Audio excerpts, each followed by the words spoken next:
Hello everybody, this is the live drive on Starship Adventures. And today's adventure, we're going to be checking out some of the beach areas in Southwest Florida. I'm starting here from my work over here on Palm Beach Boulevard, where they put up a sign in honor of Charlie Kirk. There it is right there. You can see it on our big digital billboard. I wanted to come by and get a picture of that. I thought that was kind of cool. So I'm here now and we're starting our live drive from here, and we are heading down McGregor Boulevard down to Fort Myers Beach. Today's live drive is specifically going to be looking at areas that were devastated by Hurricane Ian and the two hurricanes and tropical storms came after it over the next year. Recovery efforts, what's been built, what's been torn down, how high the water levels were. I have been doing a bit of research for this video, and I've got a lot of information to impart. I don't plan on doing the entire thing in the car. It's hot today, but I plan on taking you guys out of the car as much as possible and taking walks around. I do plan on showing you guys a lot today. This is probably going to be about a 4-hour broadcast. But there is no sights and sounds of Earth tonight unless there's some big breaking news. So that's where we're at there.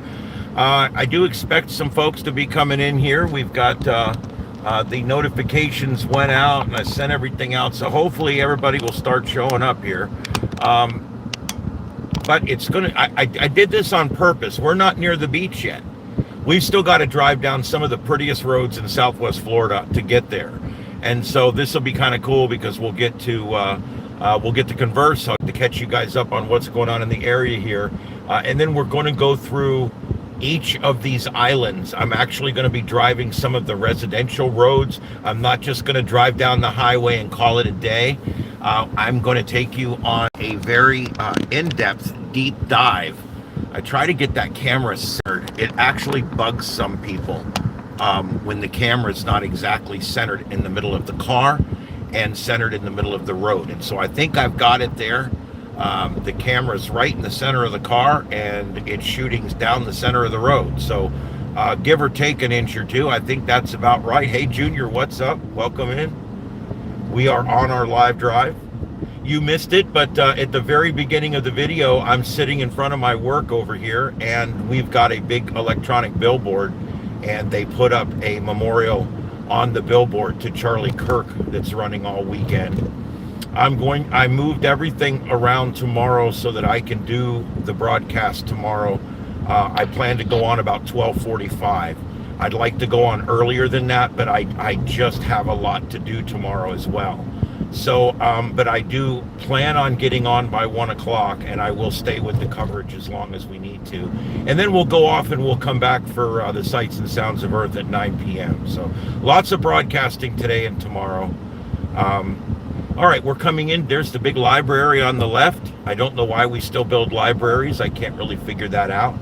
There's those scooters that the city is doing now. And of course, a bunch of them are already missing, and people have already wrecked in the cars with them, and people are being idiots.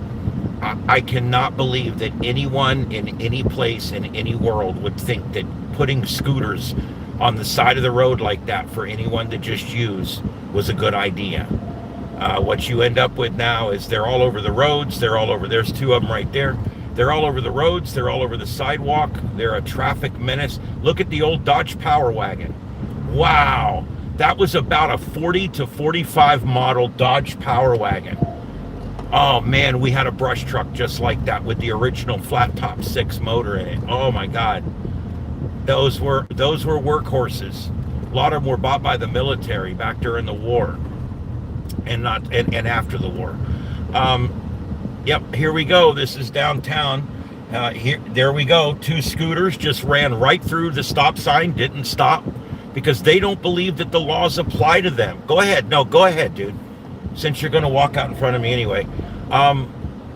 These scooters don't believe that they have to follow the stop signs or the yield signs. They ride right through the middle of restaurants, dining areas. Half of them are on the road, not following the street signs. The other half are on the sidewalk, running people down. I really don't know whose idea that was, but it was a stupid idea to put these scooters down here with all these old people. This is a retirement area, you know, and you get groups of old people walking down, and then you get these scooters flying down the sidewalk at 15 or 20 miles an hour, and I don't think it's very safe. I really don't. I wish they would reconsider it.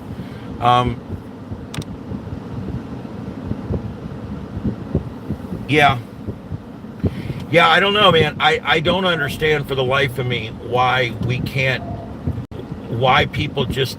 I guess the part I'm having a hard time is the city and the county both fail us when it comes to parking. They both fail us, kind of like this guy in the Jeep's failing us right now. They literally fail us on parking. There's not near enough parking. What parking there is expensive and complicated. You have to download apps and attach your credit card and everything else. And so parking is a real pain in the ass in downtown Fort Myers. And so what ends up happening is they're struggling down here. And it's mostly because of the parking. Now, their solution is, well, now you can park further away and just get one of these scooters and ride the scooter in. That's just, I mean, that's a stopgap that we don't need. What we really need, more than anything else, is just parking. And stop making us download apps and stop making us pay for it and stop. It's our property. It's county or city property. Just let us park there. It's absolutely ridiculous that they want to charge you to park on your own land. You own it. Hey, Junior, what's up, buddy? I mean, we own the government land. So when they put parking on government land, why do I have to pay for it? I already own it. To me, that just doesn't make any sense. And of course, what they'll tell you, and it's kind of true, is they want to enforce all the rules on those parking spaces. So what they do is they take the people that are legally parking in those spaces and they punish them by charging them money to then turn around and punish the people that are illegally parking or leaving their car too long or a little too close to the curb or a little out in the road, whatever the case may be. They want to punish those people. So they punish the good people to get the money to hire the Karens to go out and punish the bad people. Does that make sense? It's absolutely nuts. And the lights down here are like everywhere else, I'm sure.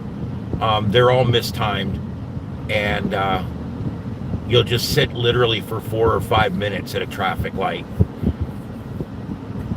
It looks like we're behind the retired Hells Angels.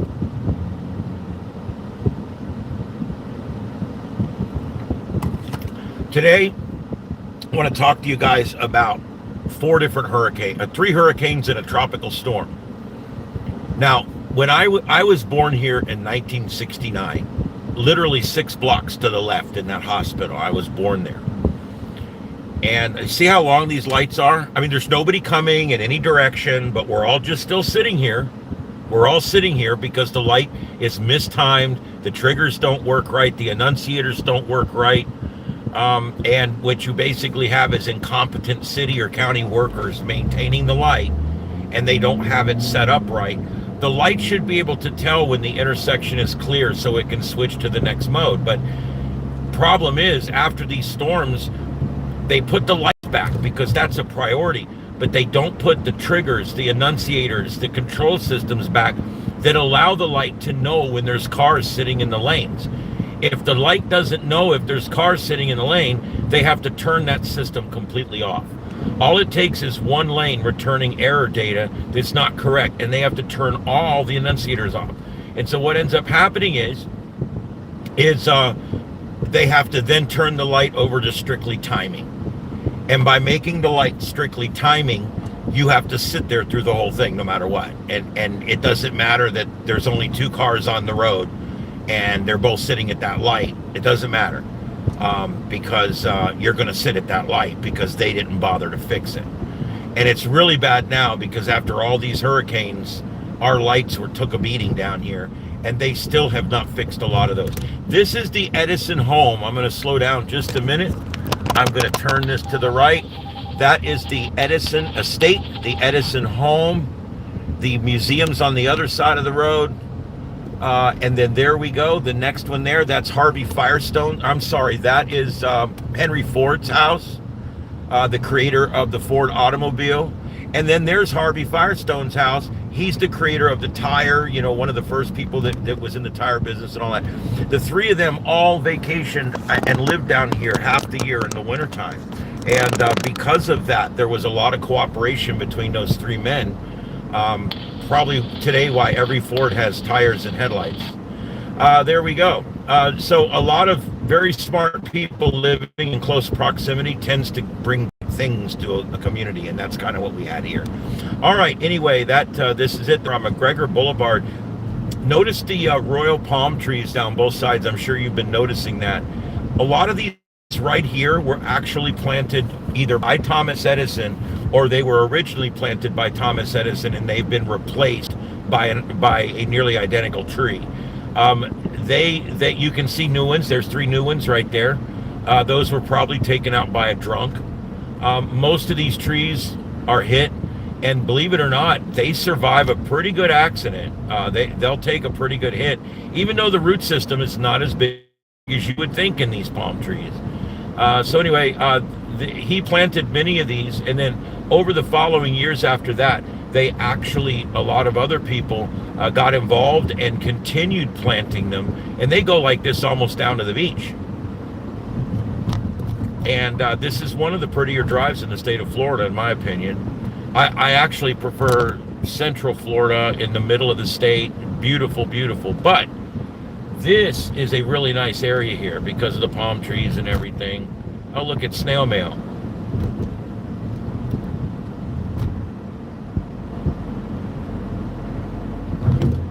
When it kind of needs to get there. Snail mail.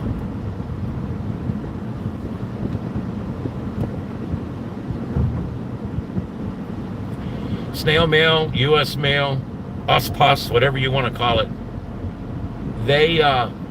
That's an example right there of government failure. DHL and UPS and FedEx and now Amazon all run successful delivery companies. They all run their companies in the black. They make money for their shareholders every year. And they do a good job. They deliver packages on time and on target 95+% of the time. And all 3 of those carriers are doing really well, especially Amazon. The numbers on Amazon are amazing. The last Amazon package that was a delivery that was messed up for me was literally like 2 years ago. I'm Prime. I probably get about 6 packages a week. And they are right on the money. The United States Postal Service, on the other hand, has operated in the red for 40 years. They never quite have enough money. No matter how much money they charge for stamps, they still spend more money than that. And packages are late. Packages take forever. Letters take forever. It's a mess. It really is. But it shows you that when the government runs something, it runs in the red, it runs poorly, and it runs into the ground.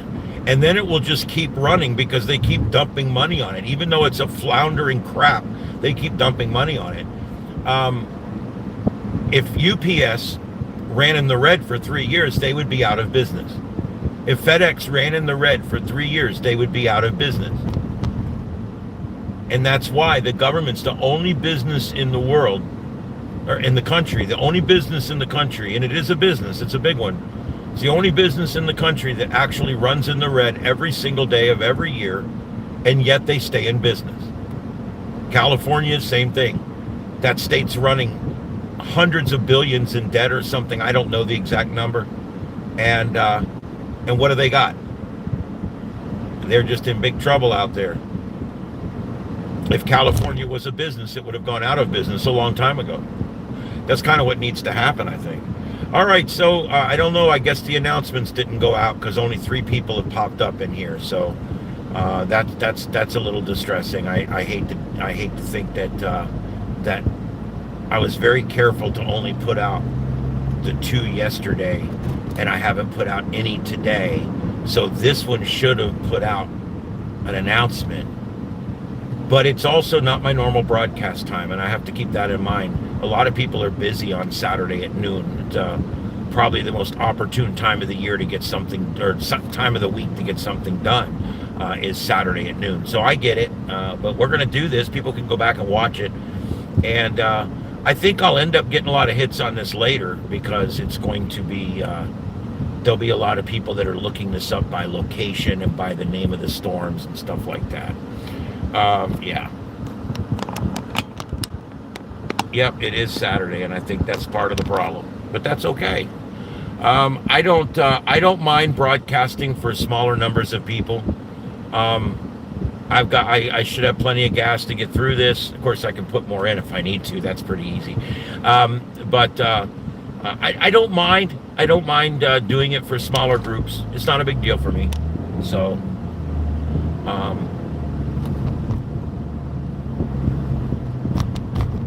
and like I said, I do get residuals later too. So when people watch it later, I still get the same, basically the same revenue is derived when someone watches live or when someone watches in repeat. It's just when it's live and people are watching, the algorithms will send it out to more people and more people.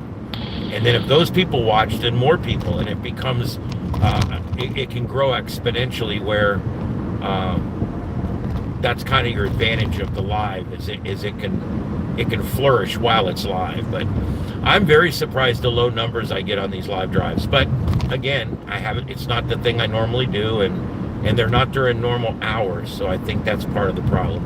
To the left here, Tanglewood and Whiskey Creek, one of the original rich neighborhoods, which is now a middle class neighborhood because those houses are small by today's standards. But still a very nice area back there, a deed restricted community called Whiskey Creek. This is Tanglewood first, and the next big entrance is Whiskey Creek.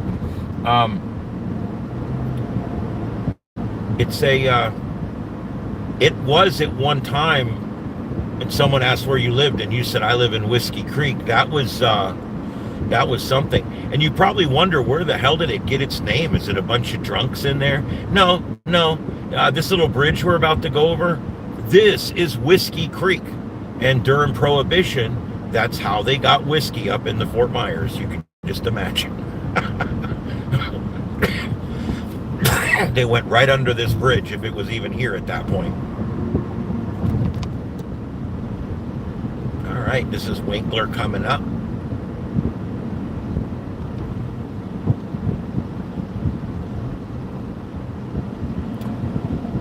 Some nicer older restaurants along here. There's Fire Station 71. That's Iona McGregor Station 1. And this road is famous for people jogging. And in the morning, it's very hot now, so you don't see many people out. I love those Tesla trucks when they paint them black. They look really cool black. Anyway, people run out here a lot in the morning and the evening. And there's all kinds of jokes that go along with it, because I used to be friends with some of the firemen that worked there at that Iona McGregor Station 1 back there. And they was actually like jokes and lore that we talked about, how every year they run 2 or 3 of these health nuts out here dead on the side of the road. These people go out here every morning and run and run and run and run, and boom, and then they die.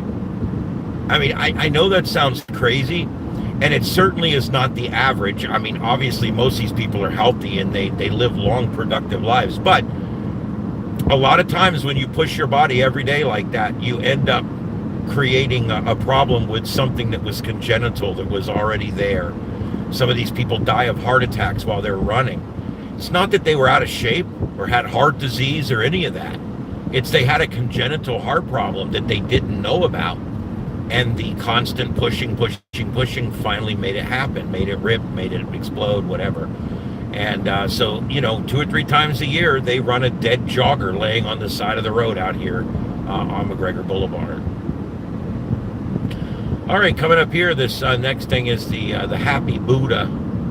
By the way, I'm going to keep you guys live if everything goes well, which I expect it will, because there's cell service everywhere down here. The phone is charging. and it's at 90% and it's charging. So I think I can continue broadcasting pretty much indefinitely. I've got the air blowing on it to keep it cool. And the whole idea here is I plan on going down here and covering the beach with you guys. And then when I get done, we're going to be down at the south end of Bonita Springs. And I will come back up 41 before I shut the camera off. So, like I said, probably a 4+ hour broadcast today. I haven't just gone out by myself in a car exploring like this. I normally go with somebody. But I'm going with you guys. That's what makes it special. It's kind of neat because it is still like having you guys in the car with me.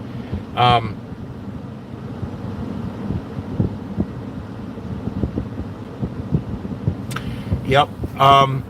Yeah, it's always good to do that, to go and have stuff run. But a lot of times, congenital stuff doesn't even show up in deep scans and stuff like that. And also, most of us can't afford to go have stuff like that done.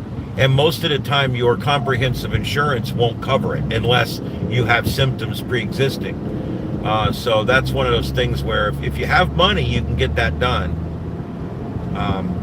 Meaning most of us can't get that done. Over here on the right, Landings, one of the larger, older communities here in town. It's a ritzy place with a golf course.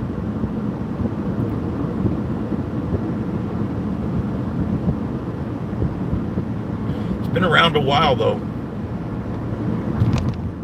The Landings. There's a number of these big, huge, walled communities down along here. Because between this road, if you go to the right, that's the river over there.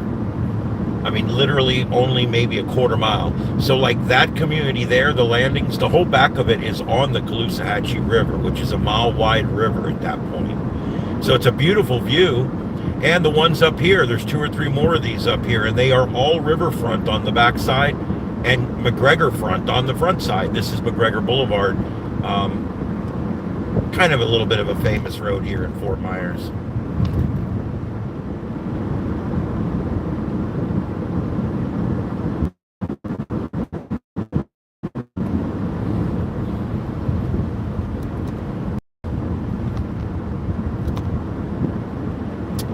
All right, there's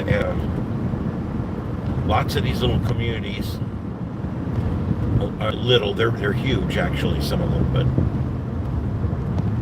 now we're getting closer to the beach. In just a few minutes, we're going to make a left onto San Carlos Boulevard, and that takes us straight to Estero Island. Now, before we get to Estero Island, which is Fort Myers Beach, I'm actually going to show you something before we get out there.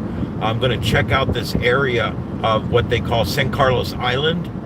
And what that is basically is the inland island between the mainland and the beach.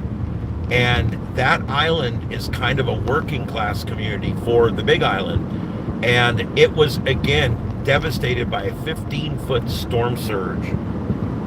You know, Ian came on shore as a Category 4 hurricane. It has posthumously been changed to a Category 5.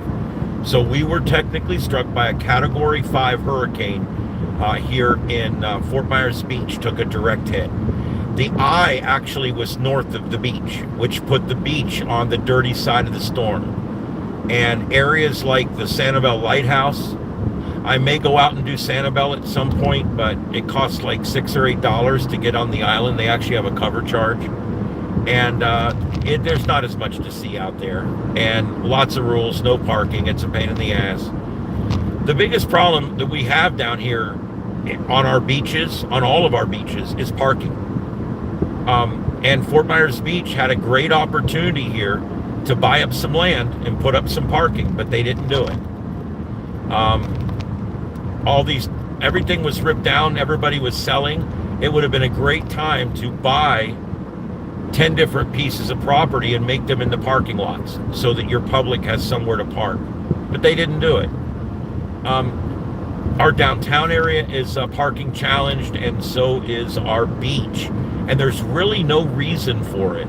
You'll also see traffic's going to be pretty bad down here. We may wait 20 or 30 minutes just to get over the bridge onto the island. However, there's plenty to do and see on the way. But This is another one of those big communities over here on the right that goes all the way back to the river. It's got a huge lake too, this one.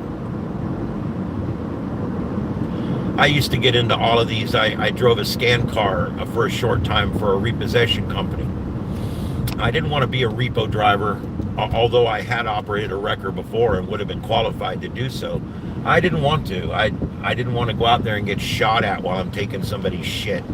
So but I will drive a scan car around. It just scans tags, logs in where cars are parked at night and during the day, and then when the car comes up for repo, we just drive back to wherever it was scanned. Or if I scan one live, it would go off and make an alert sound, and I would call the driver and sit there and watch it, and he'd come out and get it. So I used to have to get into all these communities, and one of the things I did right off the bat was I would pull up to nearly all of these are unmanned security gates, and they're such a joke. Some of them I could even squeeze the car around the gate. Others, what I would do is, since there's nobody behind me, it's 2 o'clock in the morning, I would pull up at the gate and I would start punching in numbers. Off the internet, I got the top 25 list, the top 25 codes that are used at these places for like the police, fire, EMS. And I had that list folded up and stuck down in my door. And when I would pull up at night, if I couldn't find any other way into the community so I could scan, I would sit there and type these numbers in. It was like 0911, 9110, 9111, 1911, 1234, 4321, 8520, which is down the middle of the keyboard. There was a lot of them. And you know what? 90% of the time I was able to get in. Then I would go online. If I couldn't do that, I'd go online and research. A lot of times I could find a code that would work online for these communities. And then finally, if that didn't work, I would look up. I would look up and see what other information I could find on, is there another way into this place? Is there a back gate? Yada, yada, yada. And then finally, when all that's over with, when all that's said and done, look at these people. They have no clue where they're going. You're lucky I'm nice there, buddy. And then finally, if that didn't work, you're going to laugh. You ready for this? I would take my phone and I would go to YouTube and I would pull up the sound of a police siren and I would hold it next to the box and the gate would open because it has a siren sensor on it. There was only one community in Lee and Collier County that I never got into. I scanned inside of every one of those. So I love when people say, well, I live in a gated community, so my car's never been scanned. Really? You think so? You think? I've been in every one of these gated communities. Security is a joke. Gated communities are a false sense of security. It's a joke. Most of them don't even have a contiguous fence or wall. Not that I would walk in, but I'm just saying, most of them, if you walk literally 20 feet in either direction of the guardhouse or the gate or whatever you're at, the fence will stop and it will just be shrubs, and then eventually it all stops. There's Cinnamon Cove. That's a big community. There's a bunch of these up here. Lots of trailer communities. They are park model communities down here, and most of those were completely destroyed during Ian. It looked like stacked cordwood. It was crazy. People seem to like that lane quite a bit. All right, this is Summerlin. If we take a right here, this takes us to Sanibel Island and Shell Point Nursing Pavilion, which is one of the larger of the nursing centers out there. This place is on an island and it's expensive. This place actually has everything from, you can buy a house in there. You can own a house. You can buy a condo. You can buy an assisted living A condo or an assisted living B, depending on what your needs are. You can also get and then when your needs go up, like when you buy the house, when your needs go up, they take care of everything. You sell that and you buy the place in here. and you get the assisted living, and then eventually more, and then eventually when you need to go into nursing, they just sell that and you go right into nursing. I don't know exactly how it all works, but it's kind of cool, you know, and then seeing what my mother's gone through now, trying to get a nursing home and everything else. There's the big putt-putt golf on the right. Yeah, you know, it's been really difficult to get nursing and to get quality nursing. So I think it's a neat thing that they have there, but it's only for rich folks. There's a lot of things down here that are pretty much just for rich folks, but that's fine. They're rich. I don't mind rich folks. I work for rich folks. Never worked for poor people. And this right here on the right, this used to be jungle golf. And the storm damaged it so bad and even knocked over all of the like characters that they had out there. And it flooded out and ruined everything, and they never opened that one back up. That's been there since I was a kid. I used to go into there. There's Fort Myers Beach Fire Station. That one there, Station 32, that's the beach station too.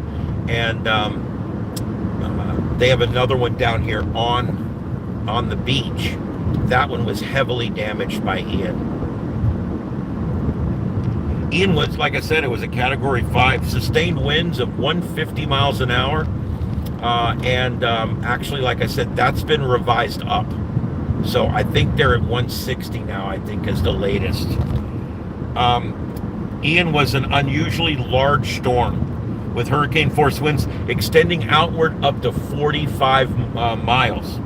So if you draw a 20-mile wide eye, and then you draw out 45 miles on either side of that, you're talking about a 100-mile wide swath of extensive wind damage.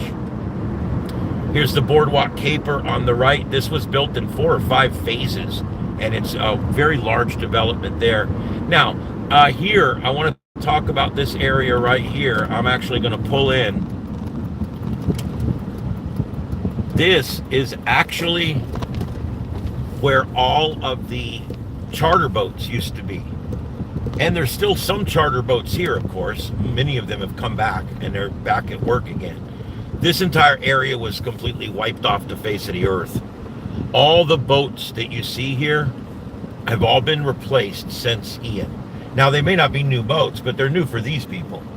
And basically what's happened is all the boats that were in these slips, these are all charter fishing boats.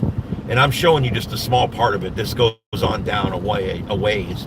It's different people's property, so you can't contiguously drive. But all of these boats that you see here that were here during Ian were all over there on the other side of that guardrail that's been put up since Ian, because the other one was taken completely down. All the boats were out in those woods. You can see the trees are all tore up over there. All the boats were down in the woods across the street over there. And that's where they found them all after the storm. And here, this is more fishing charters here on the right. And again, all these were badly damaged. Boy, that's a big old thing sitting there. And then we come around here and we've got this stupid traffic light that nobody seems to understand. They finally took it out. This used to be they would let one lane go and then it would let the other lane go, and it just used to piss everybody off and confuse everybody.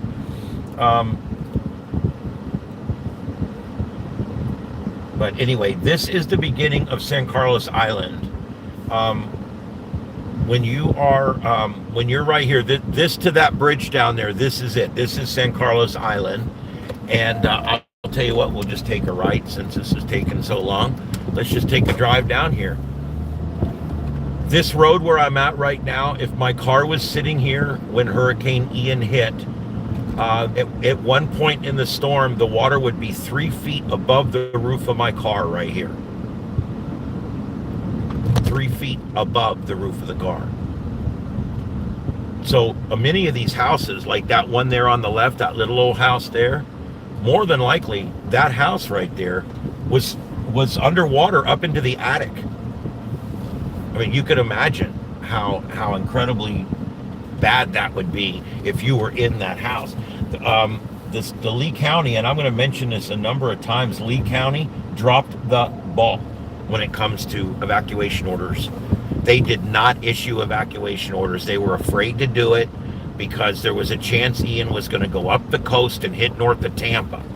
And so because of the uncertainty of it, because of the complete uncertainty of where it was going to go, they elected not to issue those warnings. And then the day before the storm, when they finally issued the warnings, it was in the evening. The storm, it was already windy outside when the warnings were issued. And you guys know that is way too late. It's way too late to issue a warning once the winds start to blow. It's too late. Now, along here, there was structures here and here. Those are gone. This is like the working class island before you get to the big island where all the turrets come. There's Airbnb stuff here, but there's also just lots of workers that work in hospitality or whatever on the island. And they basically live down here. Now, some of these, like over here, these are rich people places back here. All these places, if you notice, the bottom floor is pretty much just garage. They do that specifically because of hurricanes. Many of these homes weren't in that bad a shape, some of them, because this far inland, there wasn't a whole lot of wave action. The wave action tends to break the house off the sticks. Also, if you got a house that's 8 or 10 feet off the ground, see there, that house is gone. Their garage is still there, but they're getting ready to rebuild that house. And there you go. You can see that's the Cape Coral Bridge off in the distance over there. I don't know if you can see that, but that is the Cape Coral Bridge. This zooms in, but it doesn't move once you zoom it in. So I have no way of showing you stuff. And the house that was here was lost during the storm, and they are rebuilding another house there. And all these houses are on the second floor. The first floor is just a garage. And they do that on purpose, obviously. Look at that big one there on the right. That one's brand new. They're still building it. There's a lot of these that are new back in here. And then you've got ones like this one on the left right here. That's still sitting from the storm. And you can see the water took out parts of the walls. I mean, the water was probably up into the attic easily on that one. But they're going to try to save it.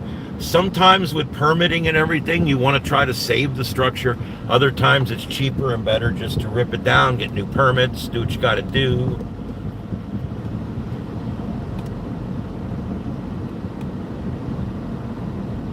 Three years ago, my car would be completely underwater right now. You can just imagine what that was like.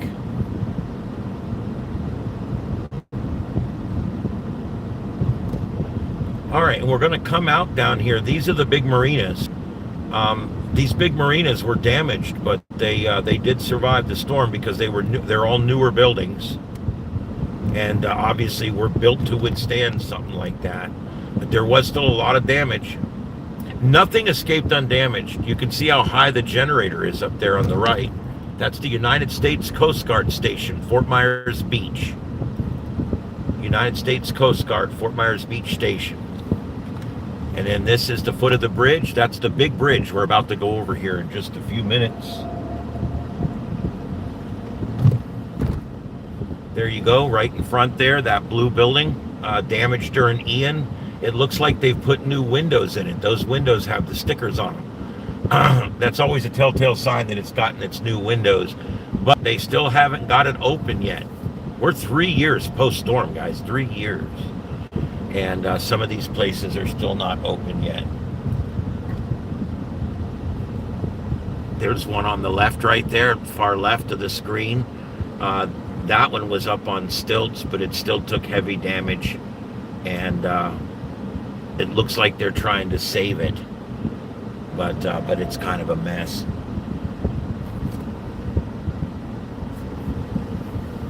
And this is restaurant parking down here. I thought this went out, but I guess it don't. No, it does not. It does not go out anywhere. we'll back up once these people go by. There's the Gulf Star Marina, again, one of the two big marinas down here, where if you have a boat, and you need somewhere to park it, that's what you do. You bring it down to one of these places and you park it right there. All right. Good luck, guys. Everybody's coming down here, and it's like, good luck. It's expensive to eat down here. I'm cheap. I'm not much on seafood either. I'm a landlubber when it comes to food. All right, here we go. They use the under the bridge for parking. Again, this area here was under about 14 feet of water, 13 feet of water right here. All of this stuff, all these street signs, everything would have been completely submerged. And then this brings us up on the other side of the bridge. And we're going to check out Main Street here.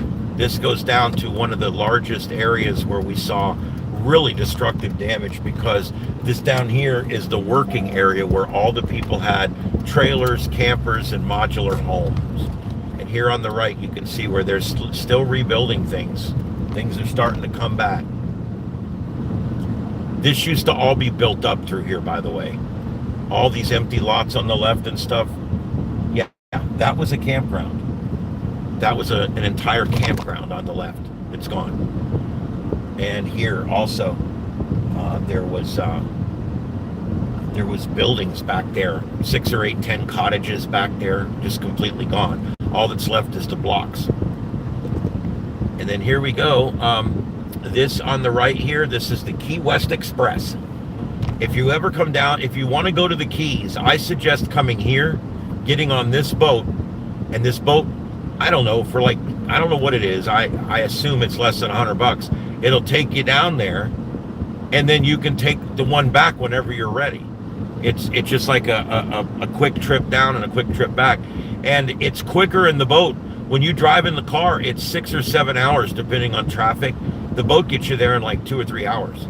So it's definitely the way to go to the Keys, because you don't have to drive all the way to Miami and then drive all the way down this thin-ass road all the way down. All right, it's hard to see, but everything on the left here was all trailer parks.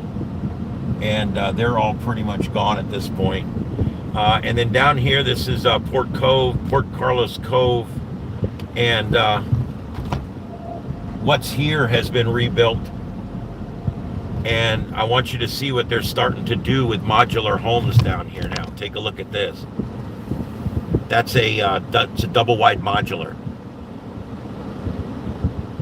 That's a double wide modular sitting up there.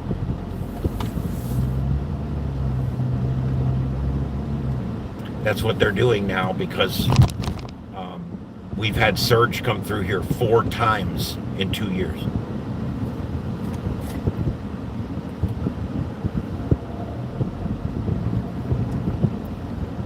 There's a few back in here that actually survived the storm, but not many. Most of these are new. That one right there, it's got a new roof on it, but that's an older one. There's actually some that survived back here towards the back.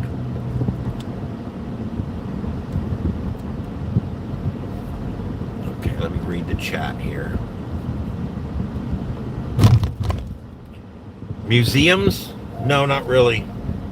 Not familiar with any museums. We've got one in downtown Fort Myers, like the Fort Myers History Museum.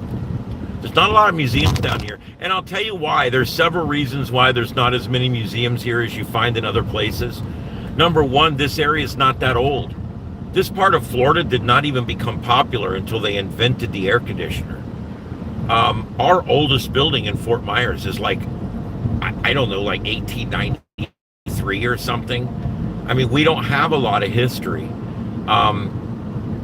Our history goes back down here 100 years, maybe 150 years, where if you go to Baltimore, the history goes all the way back to the 1700s. You know, it's crazy.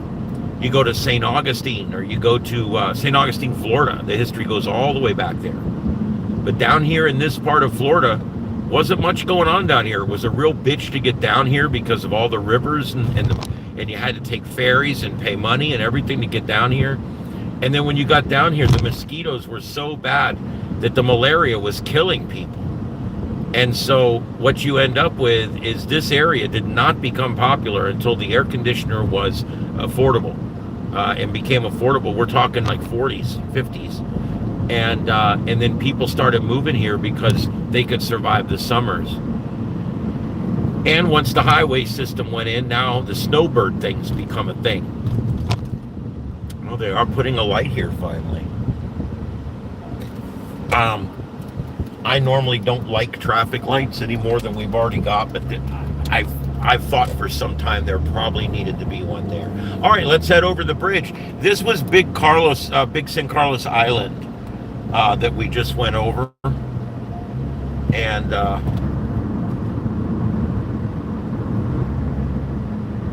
so I'm going to talk a little bit about, you guys already know, I'm going to go back and hit the storm again in just a few minutes and what happened there. But before we get to that, I want to get to the demographics for the island and everything. No traffic today coming down here. That's awesome. I had no idea till I got here what the traffic was going to be like. I will be talking throughout the day about the 3 hurricanes and the tropical storm. But all right, that area right directly ahead of us, that is called Times Square. Most of those buildings that you see there, there's about 3 of those buildings that partly survived and they were able to build it back. But most of the buildings here at Times Square were completely ripped down.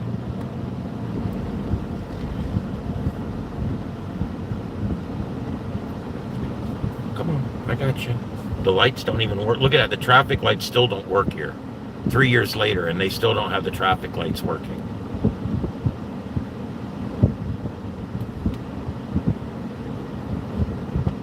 Just sit down here and watch the hot chicks walk by. All right, and there's Lynn Hall Park on the left, named after Deputy Lynn Hall that was shot in the line of duty one night back in the 70s. At the time, they worked out of the Bonita substation, and they named that park Lynn Hall after him. Structures going back up there on the right. Over on the left, a complete empty lot there. That used to be a resort. You can see most of what's here is thriving, but there's a lot missing. There's cottages missing there, cottages missing from here. When we come back up, I'll turn my camera to the right so you can see the oceans or the Gulf side, and I'll point out more of this on the way back. But I want you to see everything going this way for right now. You can still see a lot of the big hotels on the left survive, but many of them, like the one we're passing now, still closed. Still closed. This one here, still closed.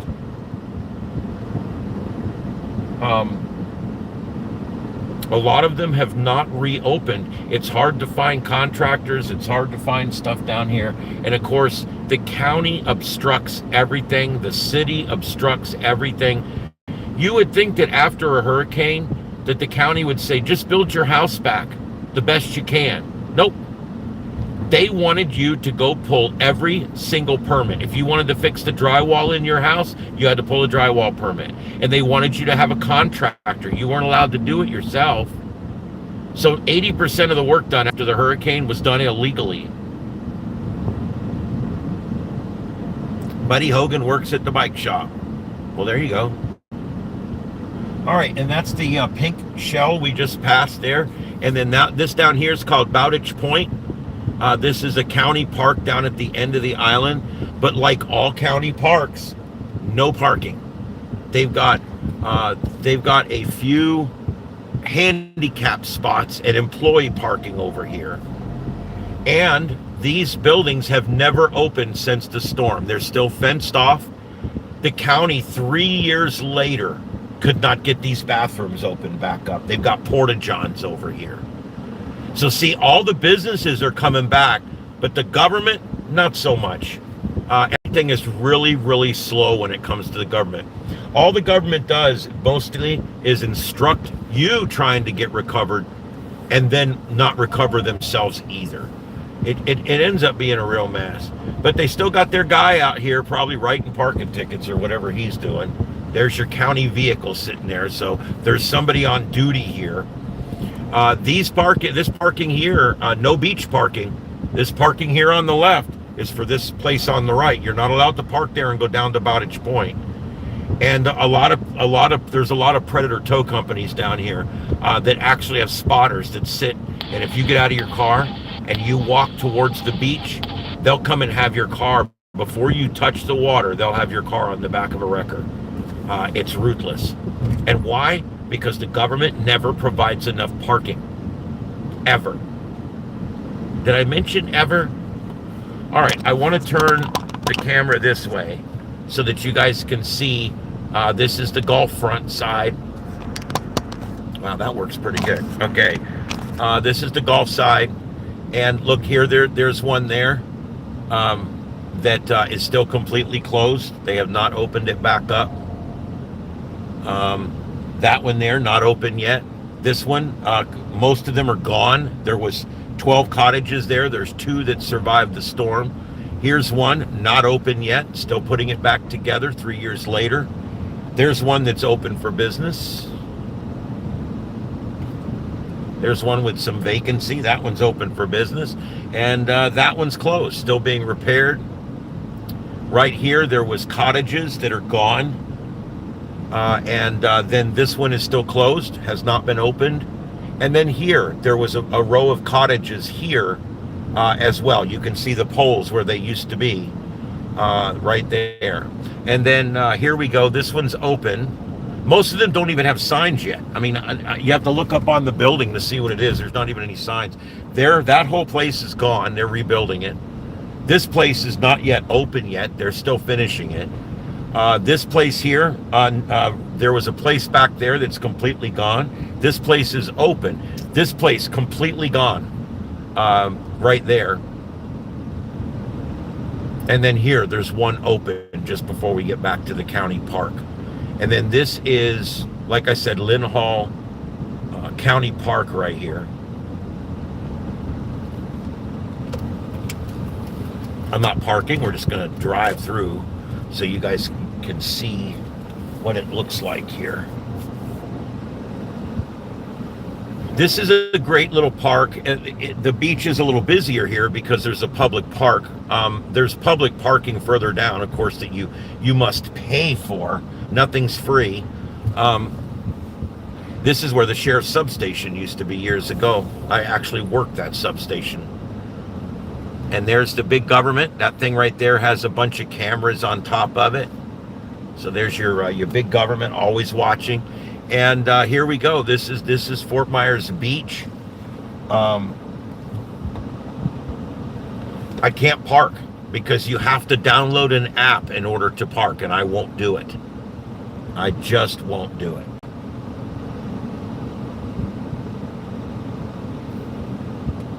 But I will at some point today walk out to the ocean or to the Gulf. I always call it an ocean, and it's not an ocean, it's a Gulf. And I get people that they get frosty about that. They're like, it's not an ocean, it's the Gulf of Mexico. I'm like, yeah, I know, dude. Seriously, I know. I just was trying to, I just call it an ocean, whatever. Kiss my ass. All right, so there we go. Get that back. We'll do some more of that when we get down further. This is what they call the short end of the island, obviously. We've already gone down to the end and back. That was it. Now we're going to head down to, guess what they call it? The long end of the island. We're not very creative. Across there, all those buildings that were there are gone. Every one of them. Look at that. There used to be big buildings there.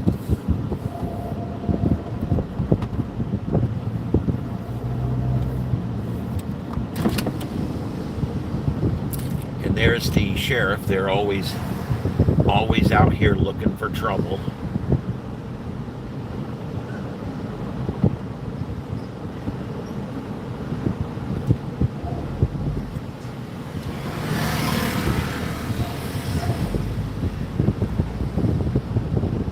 I'm generally pro law enforcement, but our sheriff here is a tyrant.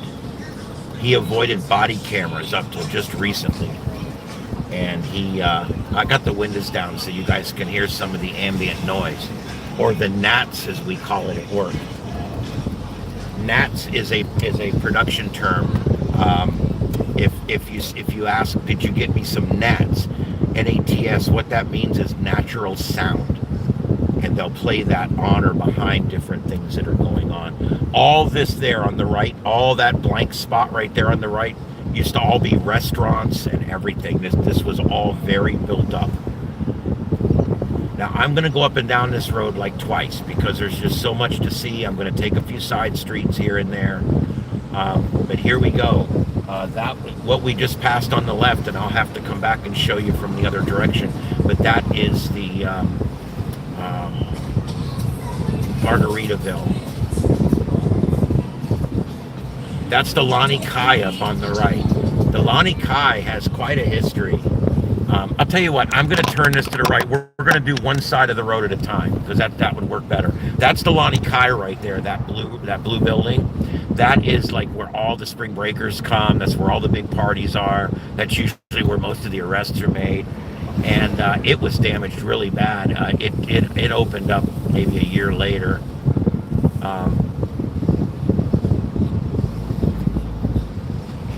All right, and then here on the right, now this starts cottages. Notice most of them are missing.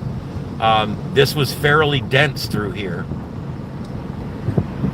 I'm also going to show you where, on the way back, on the next run back, I'm going to show you where my family used to stay. The entire resort was missing after the storm. Here we go. Look at that. That entire place is gone. You can see the parking lot.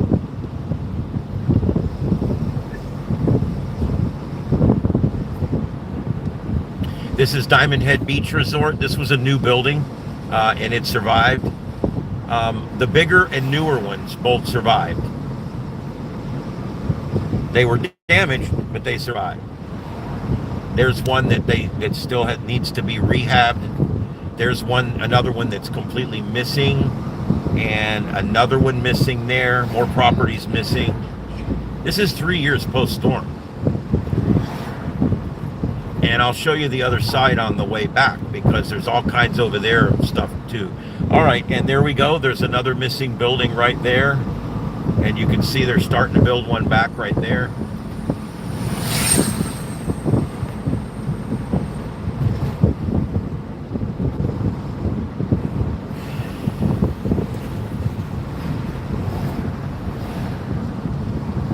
All right, so let's talk about this a little bit.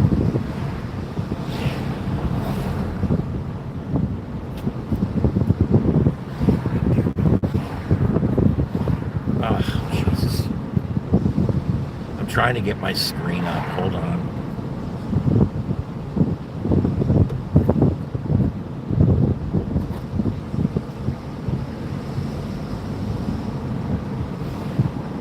It gets real sad down here because they were houses, and pretty much hardly any of the houses actually survived.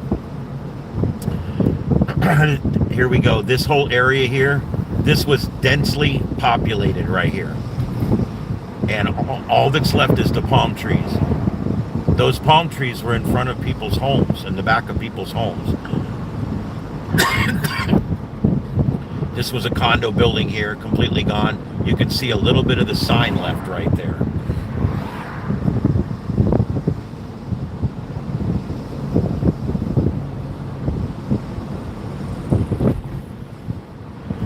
All right, and I'll show you it on the way back, but we're passing fire station number 1 right now, and I'll show you that when we come back through because it's on the other side of the road. Now the houses you're seeing here, these all survived. These are all newer homes.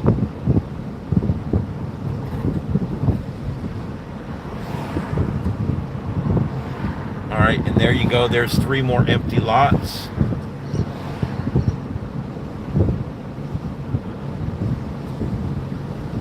Like I said, anytime you see a spot where you could build a house, there was a house there. There was not a spot left open on this beach. They were all full. There you go. Look, you can just see the open beach right from there.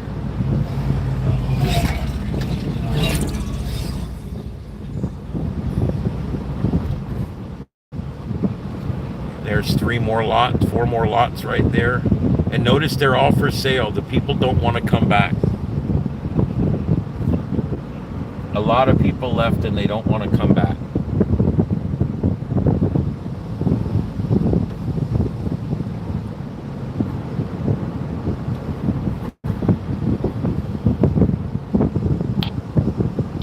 There you can see all the empty lots there. Before Hurricane Ian, this beach used to host millions of visitors every year. There's about 5,500 permanent residents, but after Ian, that number has dropped significantly. Of course, population surges in the wintertime as much as it can at this point. This area, this island, believe it or not, was originally the land of the Calusa Indian tribe. Look at that, they're building one back there. Notice how many are not being built back yet. I mean, these people, a lot of them, they've got the money, they got everything, but they're waiting. They're literally waiting for permits, or they're waiting for a contractor to become available. There's just a lot of reasons why they're not able to get their houses fixed. There's one person out here that he could never get his house fixed, so he parked a camper right there, and his pool was still there. So he cleaned all the sand out of the pool, and he had the pool fixed, and he got power put back in on a T-pole, and he's got a camper, and he opens the door, and he's right on the beach, and he's got his pool that used to be the pool on his house is still there. So that's kind of interesting, and that's how he's lived for the last 2 years. These people are not allowed to be on here. That tag, that is not a tagged vehicle, I don't believe. It's going too slow. It's had its blinker on the entire time. I know you guys can't see it because the camera's turned, but these people should not be holding up this long line of traffic. But I'm not bitching because it's giving us a chance to take a better look at what's going on here. All right, there we go. There's the boathouse. I think that's the boathouse. I've stayed there before. Both of these still closed for repairs and renovations.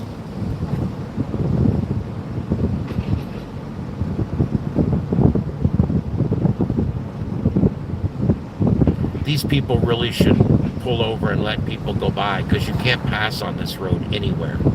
The county did away with that. Why, I don't know. With all the slow-moving vehicles, but hey, they're, when has the county ever made decisions in our best interest? And there you go. There's a row of 4 more houses missing there.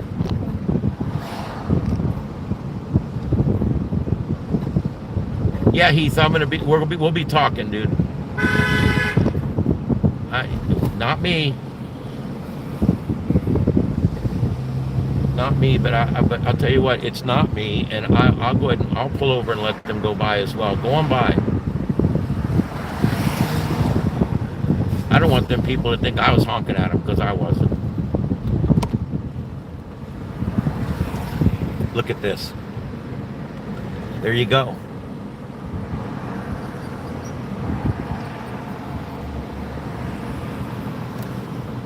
I could probably sit here for a minute. Let's see here.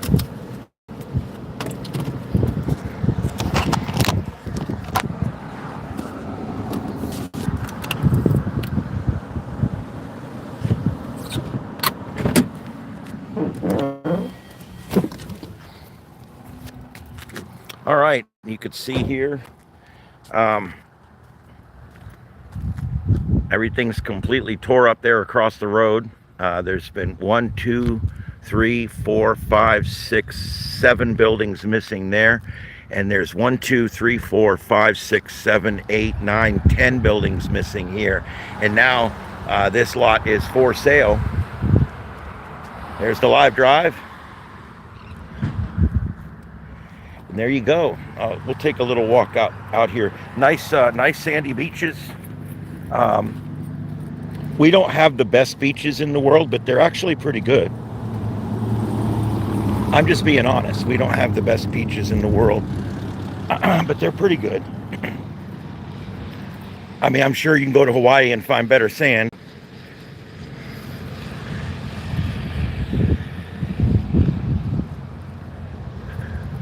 And you can see there's people out here.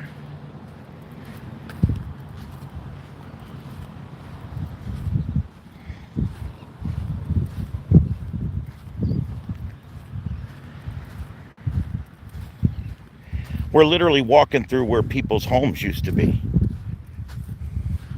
But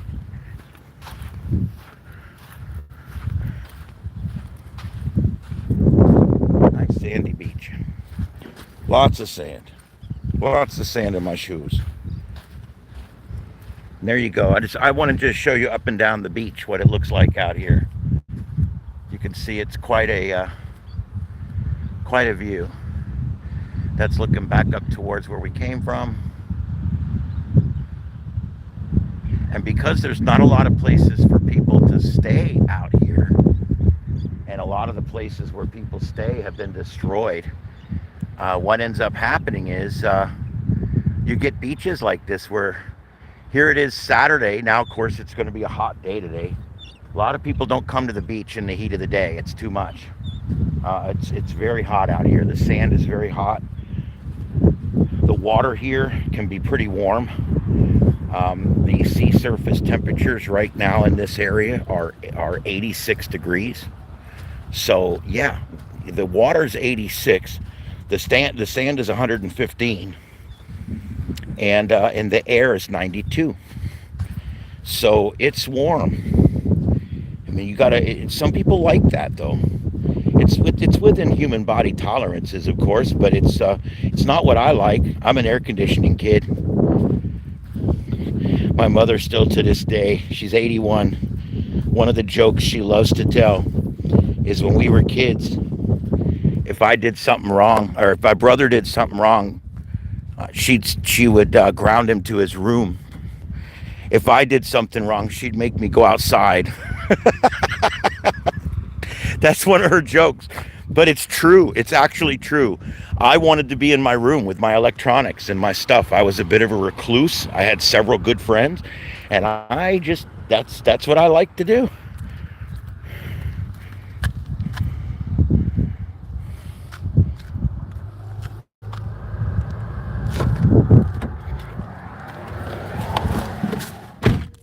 All right. There we go. Back again.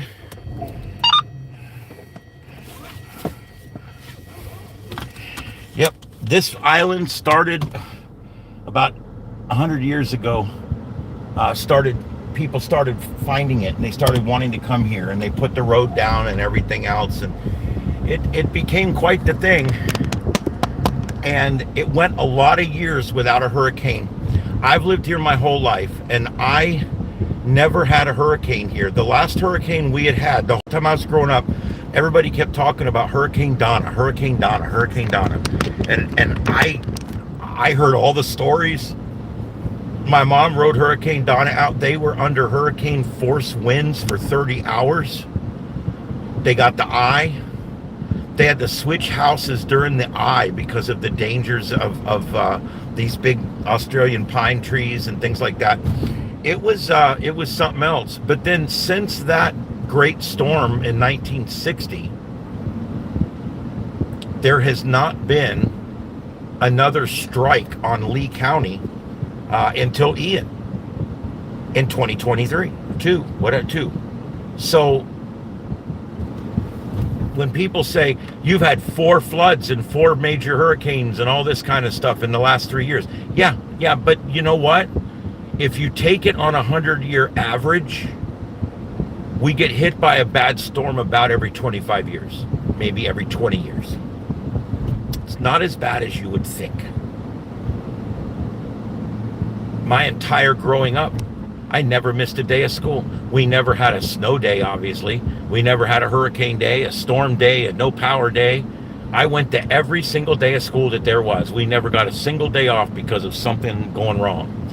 And it's interesting because recently, a couple years ago with Ian and everything else, they were missing weeks of school and they had to make it up in the summer and things like that. They're putting a whole new front on that building.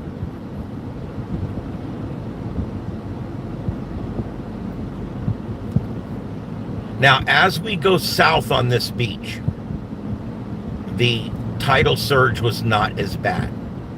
By the time we get down to this area, we're only looking at about 8 foot of tidal surge, where we were down at the beginning when we first came on the island, there's actually more like 12 feet of tidal surge. This same storm put 4 feet in my mother's house, and she lives way up in North Fort Myers. It was right up to her light switches.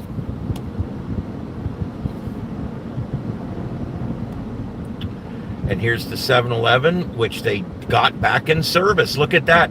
That 7-Eleven was completely gutted.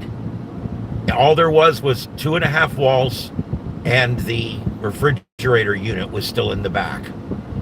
And that was it. It was completely washed through, as they call it.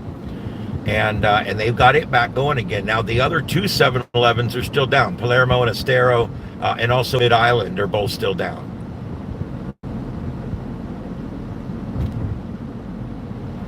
See, when you get down here, it's more bigger buildings. And there you go. There's one there that's not open yet.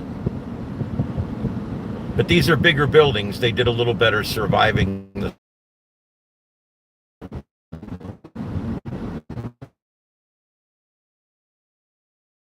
further down the beach you go, the lower the water was. Oh, here's the boathouse. I knew it was coming up, and it's still closed too. I stayed in the boathouse with my family. My mom worked for the people that owned the property, the Mariner Group. She worked for them. And we would be able to come stay there. We stayed there 2 or 3 different times. I don't know. I know it was at least once for sure. And we really liked that place, but it's not in good shape right now. They're having to rebuild everything, it looks like.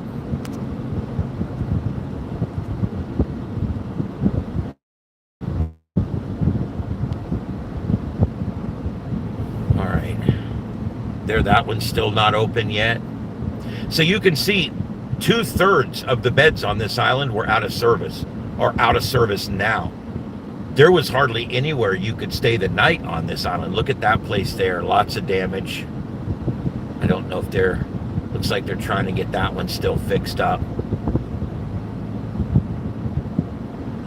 There's one where the whole bottom's kind of half ripped out of it. You can see that the water came right through there.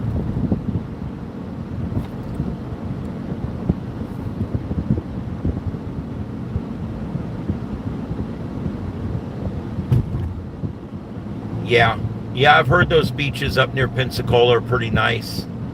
I also know that you can go out to Tween Waters on Sanibel, and the beaches out there are a lot better than they are here. The sand is better. It's just, I don't know, it's a little better beach. A little more exclusive too, because you have to pay the cover charge to get on the island.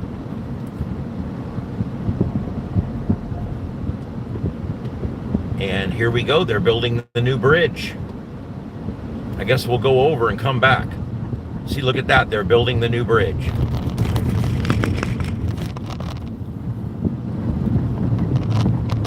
They're going to tear this old one down. Look at that. Pretty neat how they're doing it. Because they had to keep this traffic, especially with all the storm and recovery work that's going on, because you not only have tourists trying to work their way back in, locals trying to get their lives back in order, but you also have all the contractors coming into work. So there's a lot of traffic and a lot of interface going on this island right now.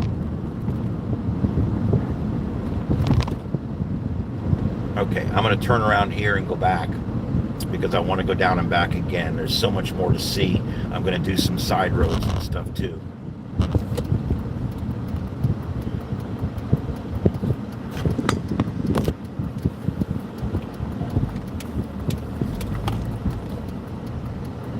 This is Lover's Key.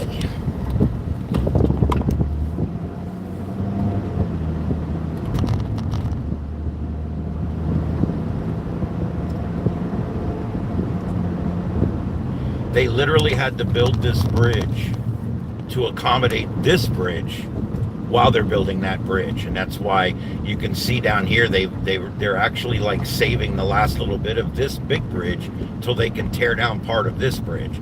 So It's a hell of a project they got going on.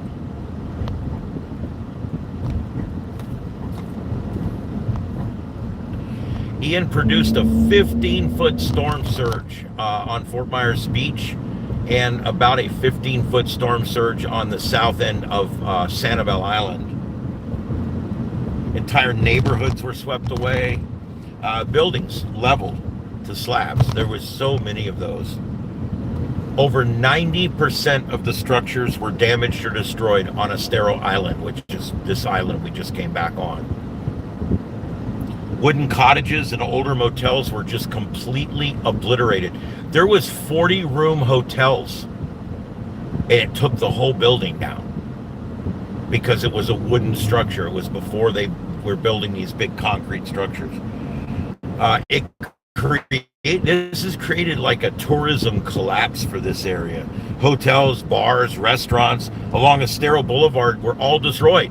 There, you could come down here and work, and there was nowhere to eat. You had to bring a lunch. Because with all the checkpoints and everything to get down here, you had the ID to get on the island for the first several months. And if you were working out here on the island doing recovery, they started setting up feeding stations and stuff like that because there was no food or drink on the island. It was all just literally destruction. And there little things you don't think about. But there was nowhere for your people to eat lunch.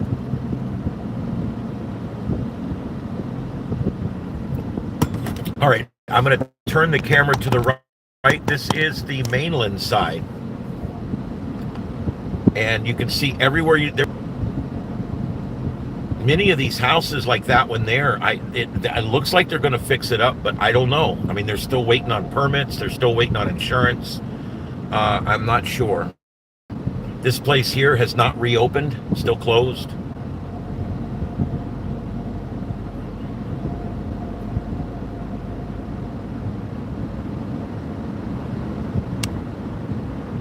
All right, and as we go north now, the damage will get worse as we go north because we go from about 8 foot of surge on the south end of the island to about 12 foot of surge, up to 15 foot of surge on the north end of the island. We lost a lot of people in Hurricane Ian, and most of them died down here on Estero Island. Late evacuation orders led to many riding it out and ultimately dying in the process. There's videos online of people in their home with 7 feet of water, and they don't. What do? You know, you're at the point where, okay, what I have to do now is I have to choose to go out in the storm because my home has so much water in it that I can no longer safely stay inside. And you're being clobbered by all your shit that's floating in there. And you realize I have to now go outside. And once you go outside, you're now at the mercy of the debris flying. You're at the mercy of the water moving. You're at the mercy of the depth itself. Face it, if it's 7 foot inside your house, it's going to be 8 or 9 feet in your front yard. So it's going to be deeper than you can stand up. Most of what you see through here has been built back. Even the homes that you see were stripped through and they built them back. That building there was damaged really bad, and they've managed to keep it, but yet this next one, they ripped it down.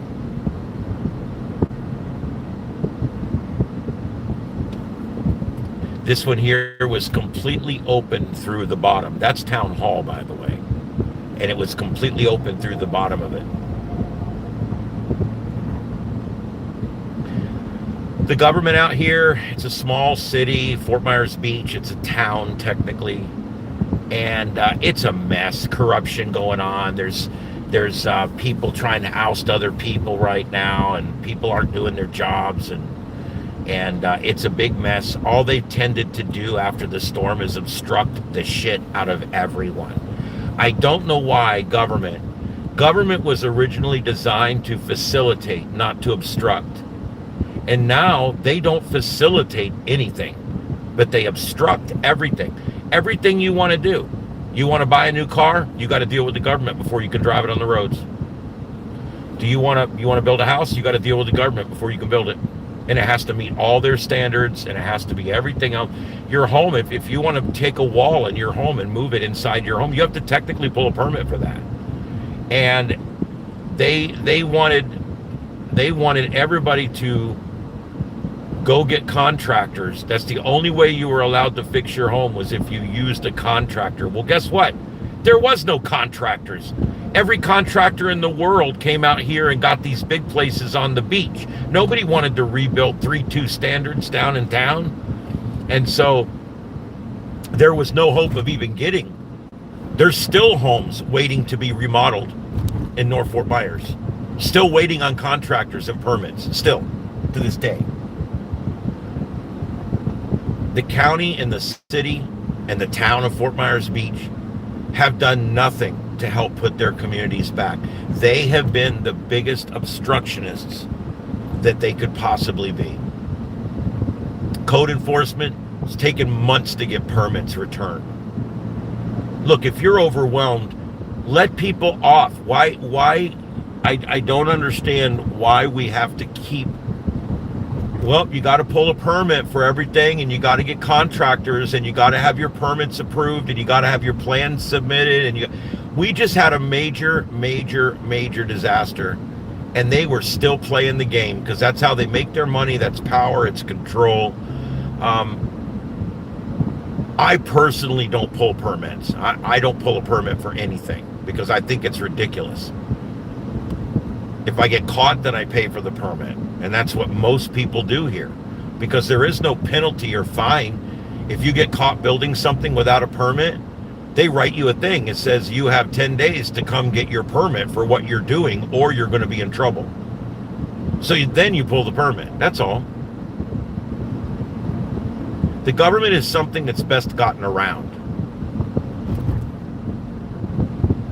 All this stupid parking.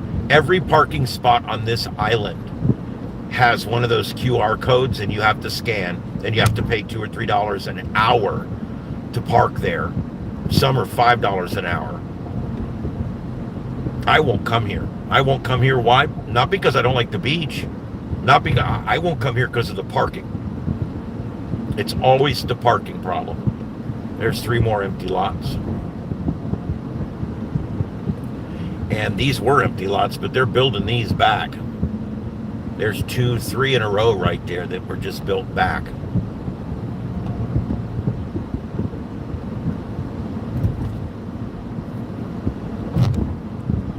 Man, these numbers are bad today. Yeah, I know that the only place that's probably a lot worse than here after a disaster is California. You're correct. It's actually a little higher than 7. They've issued like 20 permits now. I researched this a couple weeks ago for a news story.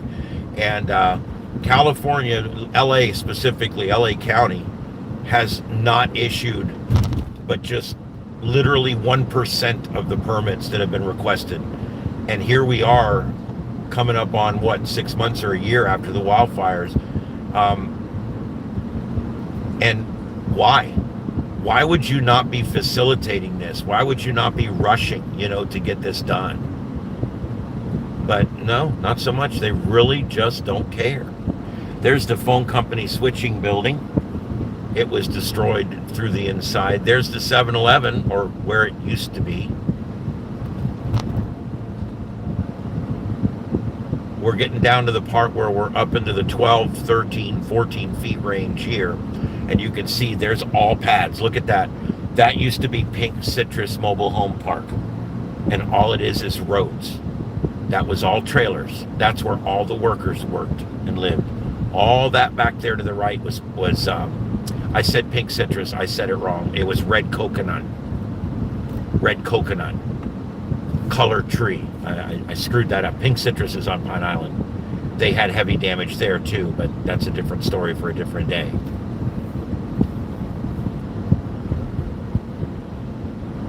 But that entire park, there was probably, I don't know, hundreds and hundreds of units in there for working class folks. And they're all destroyed. Every single place. They were all shoved into the back and out into the back bay. People's homes.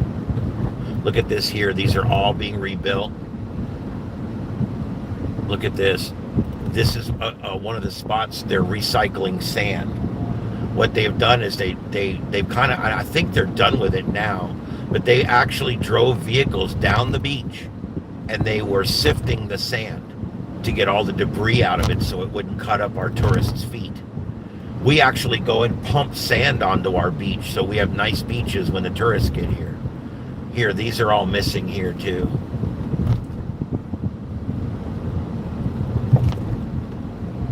And I want you to notice the real estate signs. When you drive down here, I wanted to go down that last road and I missed it. Everybody's selling, dude. Look at the real estate signs. Here, look at the real estate signs. Everybody's selling. I want you to count the real estate signs.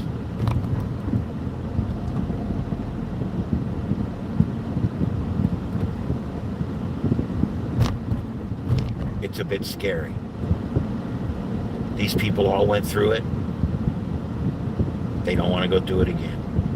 A couple of these signs are actually for vacation rentals, but most of them are some kind of real estate sign.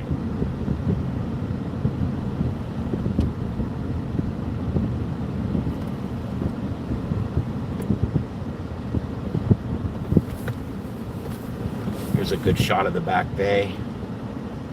There's the shrimping boats over there across the way. There's the big bridge we came in on. And there was houses here too. There, there, there. And there, and there, and there. About 7 structures missing at the end of the road there.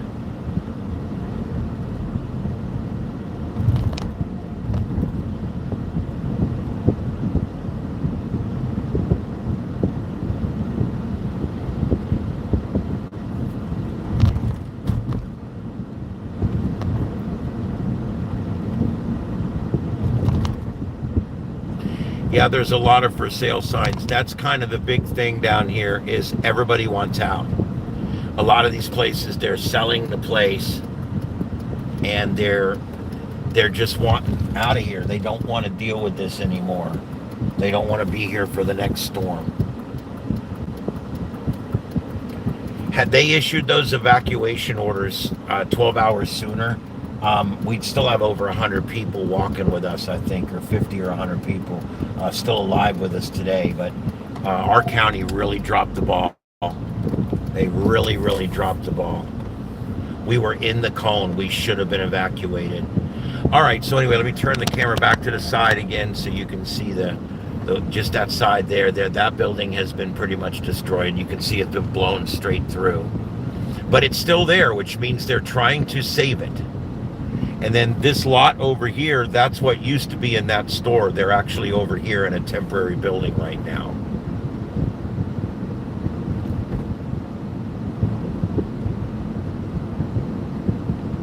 All right, now I'm going to get a little more specific right here as we get back towards Times Square. And yeah, that's what they call it. I don't know why.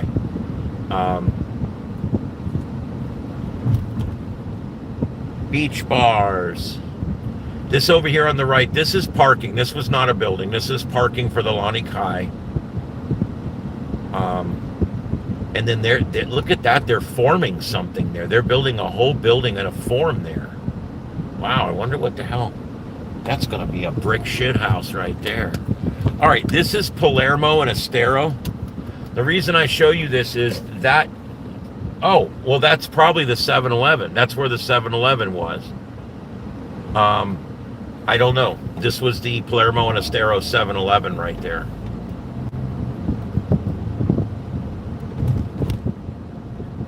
Deaf child at play.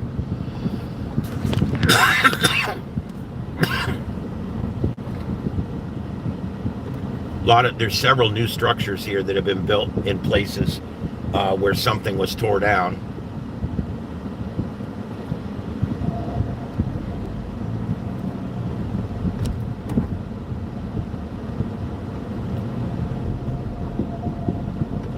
See, these are nice over here, Airbnb rentals or whatever, because you can rent one of these and You can walk to the ocean. It's not that far. Now, you know, from the end of the road here, it's a little bit of a walk, maybe 10 minutes, but it's not that bad.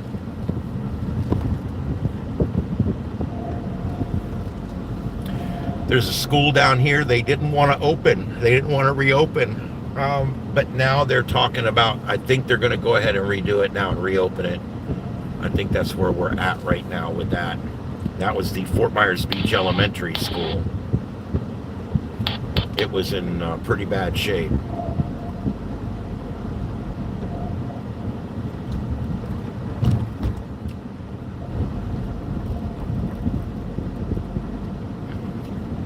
And you can see here, once we get back towards the beach side, there's where a bunch of stuff's missing over there. Look at that. Straight ahead there, that was something.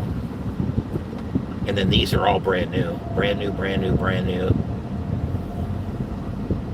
Those are brand new straight ahead as well. You know, the word we kept hearing after this storm was apocalyptic. Everybody kept saying it's apocalyptic. And I drove down here about 2 weeks after the storm. And I went back and I'm like, you know, all that shit they're saying about apocalyptic? Yeah, well, guess what? It's apocalyptic, dude. I'll confirm it right now. That shit's apocalyptic. It does. It looks like freaking Beirut. And at a bad time, if you know what I mean. All right, right here, this is the sheriff's office substation right here. This right here, where I'm showing you, to the left, they've built buildings here now. This to the left right here used to be Silver Sands Resort. My family stayed here every summer for the longest time, and it's completely gone.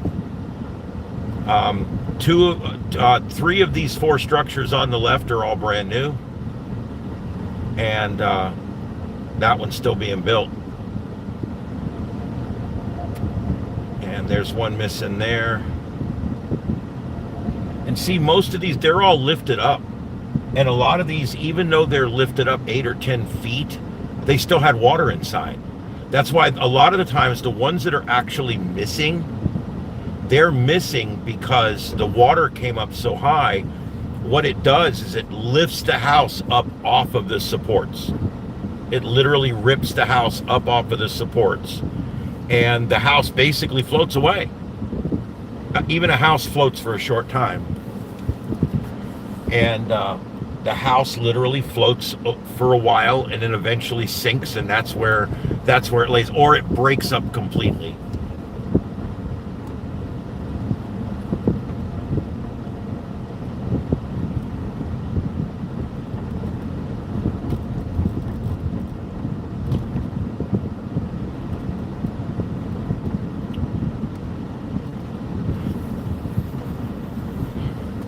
They built this little drainage thing along the side of the road, but it's higher than the road, so the water can't run in it. It's kind of stupid. I start to wonder why they do stuff like that. All right, right here, there used to be a little road right here, literally right here in front of the camera, right there. There used to be a little road before you get to that driveway there that used to go behind the buildings, and there was 4 or 5 parking spots back there.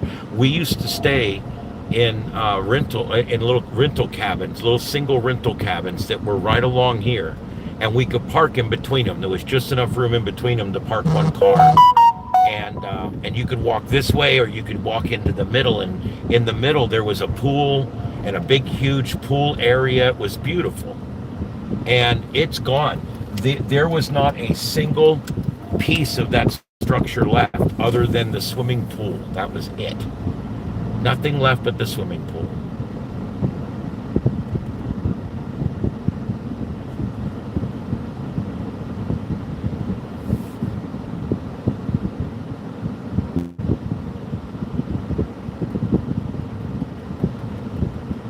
I love when women dress like that. I mean, you can literally see her titties.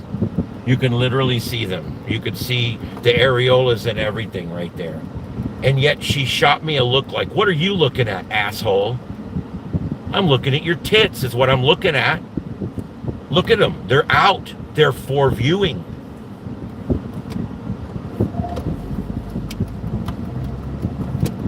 All right, and here we go. This is all this stuff here. This on the left here. This is all Margaritaville. That's all Margaritaville.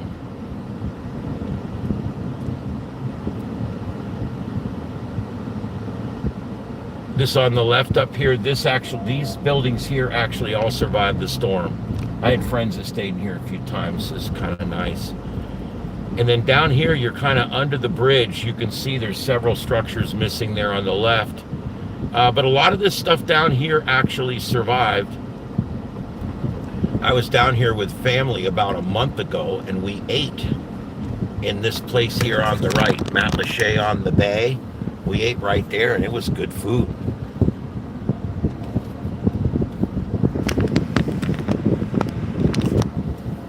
This is kind of the back bay, down under the bridge. Nervous Nellies. These are all basically places that, like bars and stuff. This is where a lot of the like nightlife is down here at night. There's some on the beach side, but there's a lot down here. You can see these are all bars on both sides of the road.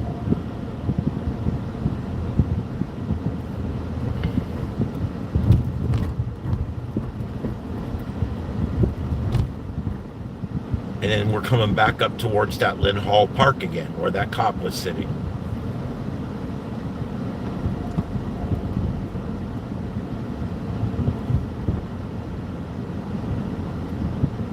These are literally all bars on both sides of the road. This is kind of like Disney downtown, or, you know, like the bar area, whatever you want to call it. There's one of those new Corvettes. I wonder if they explode into dust like the old ones did when you hit something.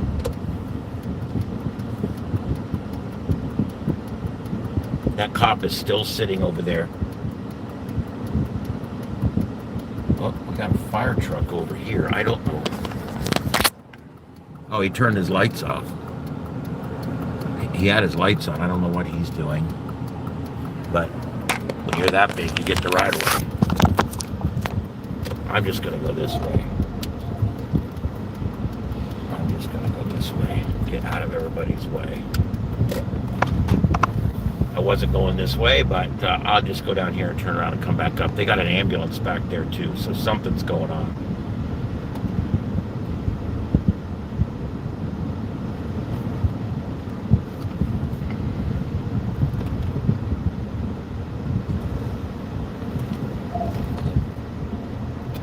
Well, guys, I can see by the numbers I'm not going to be doing too many more of these live drives. I put a lot of time and effort into this, and I thought it was going to be a really good live drive. And the numbers have been absolutely dismal. It's basically just the four of you guys, and that's it. And kind of sucks. I thought I had something here.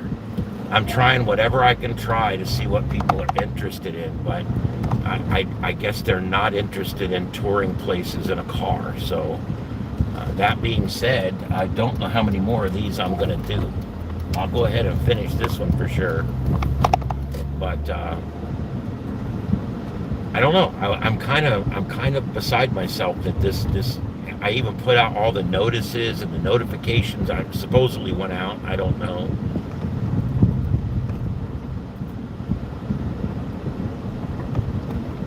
If nothing else, you can look at the chicks.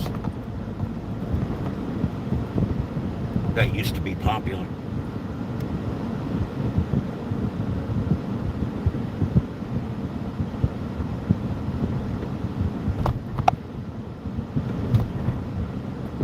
They can't be building a 7-Eleven there because of where they're building it. It's right out by the road.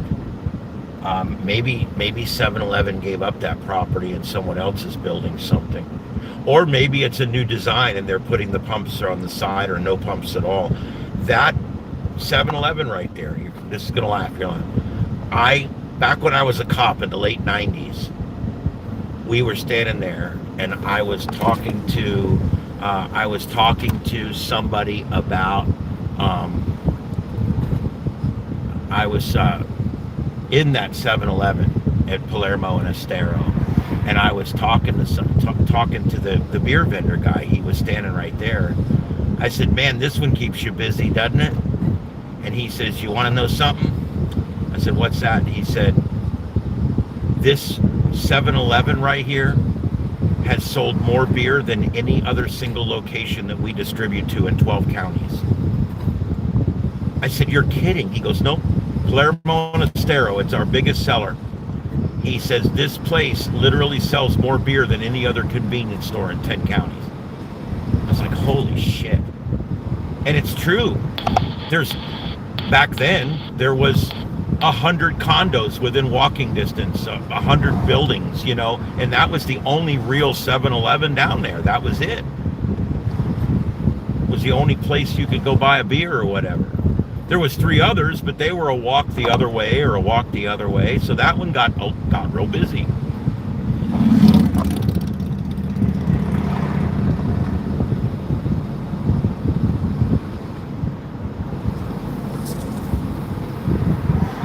Yeah, we need to return free parking to the beach. That would help. They put the paid parking stuff back online before they even had the city hall open back up. It was almost like they just had to get that money. They had to get that revenue. And they had the paid parking system back up here before nearly any other government service was back up, because that one actually makes the money.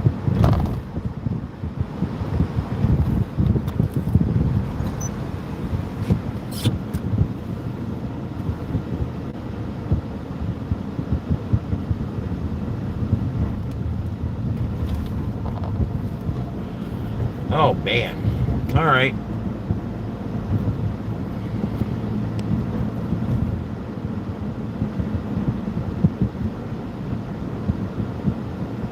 Oh, you all right, man? Jeez. That sucks. Yeah, I know. I'm competing with other things. I get it. It's all right. I'm enjoying what I'm doing right now, and you guys may be enjoying it too, so it's worth it. And it'll be there for residuals. People will go back and watch this. People that are from Fort Myers Beach that haven't seen it since the storm. Wow, that guy pulled out right in front of me just to stop. What a dickhole. Should have flipped him off and honked the horn, but I'm trying not to do that much anymore. There's no one behind me for 2 miles, but he had to pull out in front of me to suddenly brake and make a left turn.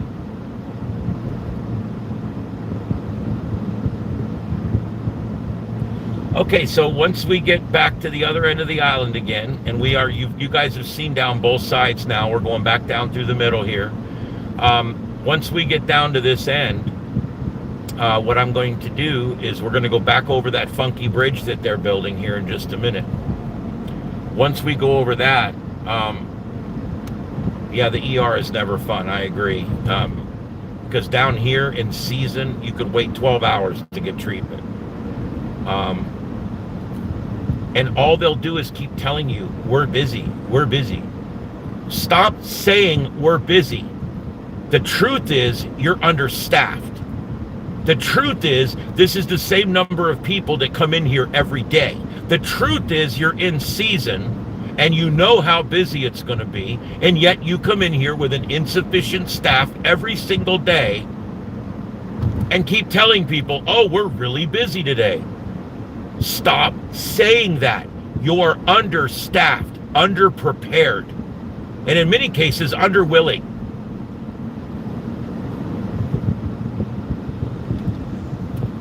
We've got a great healthcare system, but it is in trouble. It's starting to really go downhill. Our nursing home systems are bad. You should see the 4-star nursing homes. I won't even walk into a 1-star nursing home. I'm afraid the roof will fall on me. I got a loved one that hits the red button and waits 90 minutes for someone to come in, and that's a 4-star. Most of them are 1 and 2-star. I had to go all the way 3 counties away to get her into a 4-star, and she's waiting 90 minutes when she hits the red button. Don't make the button red if it's not, if it's not for right now.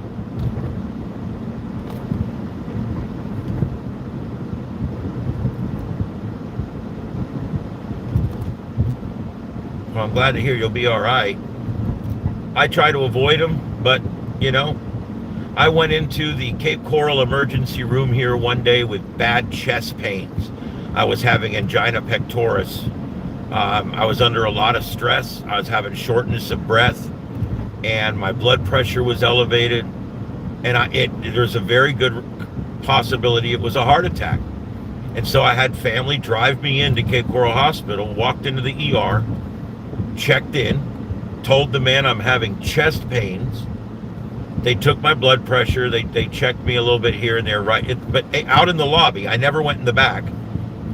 And they never got back to me. About every hour, I'd walk up there and say, "You guys know I'm having a heart attack, right? You know this is chest pain, right? I came in with chest pain, right? You know that if I'm actually having a heart attack, that my heart is dying right now. You realize that?" I'm literally, you guys think I'm a prick. I am. I'm telling these people, look, I just retired from the fire service. And I know that if I'm having a heart attack right now, that I'm losing the rest of my life while I sit in this lobby. "I'm sorry, sir, we're busy." And I look them right in the eye and say, "Stop saying that. You're understaffed." I'm so sick of that shit. You're not busy. This is the same number of people that you screw with every day. You are understaffed. You are ill-prepared. And in many cases, you're just willfully slow.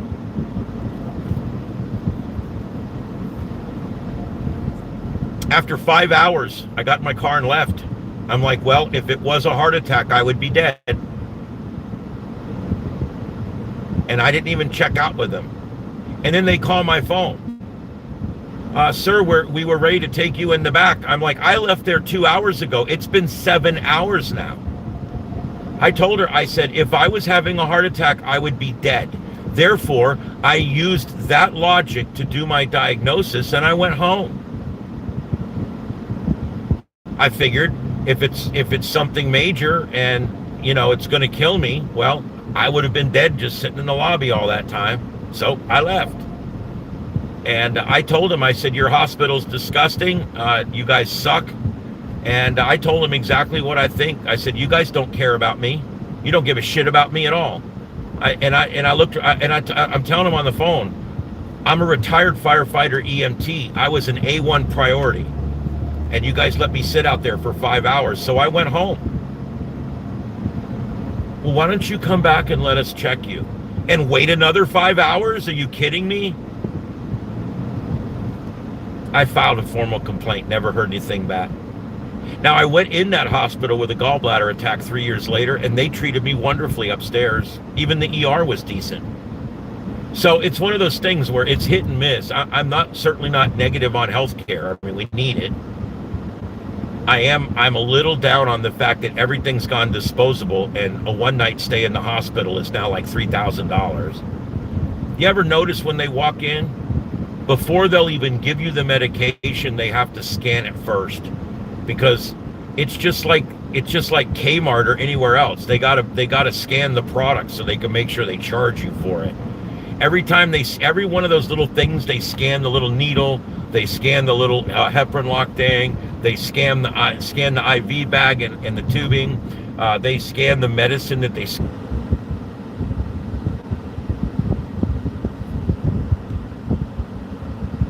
Guys, I don't know what to do. I've reset it on this end. It shows that I'm live. I don't know what else to do.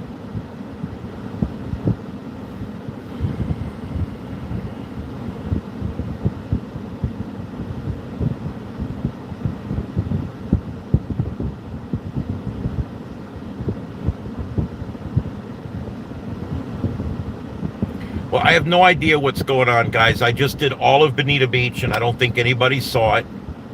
This is so distressing that YouTube has such a shitty app that we have to use. All the other ones are proprietary and cost money. I have no idea what's going on. So I wonder how much of the broadcast is lost.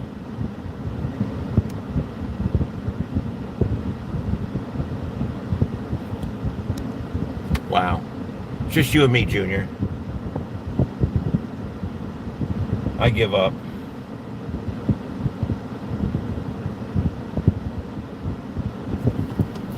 Things don't get better soon. I don't know what I'm going to do. I'm going to find a different line of work, I guess.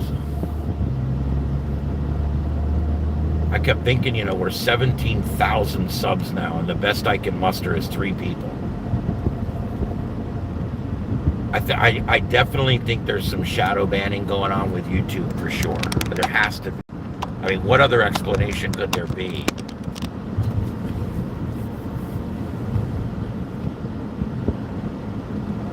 Oh, well.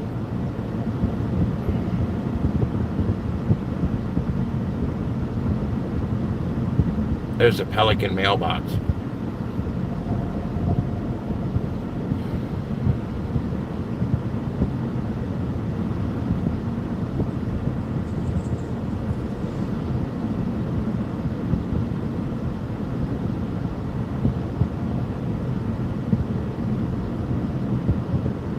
The dolphin mailboxes and the manatee mailboxes, they were getting popular for a while. I think they're a little cliche. I don't know. I think that we could do without them, but whatever. I also believe that people should have whatever mailbox they want. So, all right, and here is the public on the right. This is the public beach, but as usual, the lot is full. Because why? Because Lee County never provides enough parking. And it's all paid parking. Everybody in there is paying money to park their car on land that they technically own. Man, I hate that. You have no idea. All right, so we're going to be heading back. This is Barefoot Beach. We're going to be heading back towards heading back towards 41. I'm going to take 41 home. And I'll stay with you guys for a little while as long as it stays up. I don't know what the hell happened. According to my phone, I never went offline. I never went offline. So I don't know what happened. I never got a spinny thing. I'm wondering if it's going to be on the recording.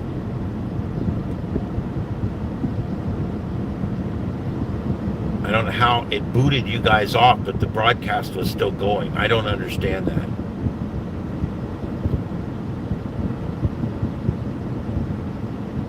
Little Hickory Bay. There's another building there completely leveled. It definitely did a lot of damage. Even down here, even this far south, they were getting some amazingly crazy winds down here, probably still peaking at gusts to 130, I guess. Sustained over 100.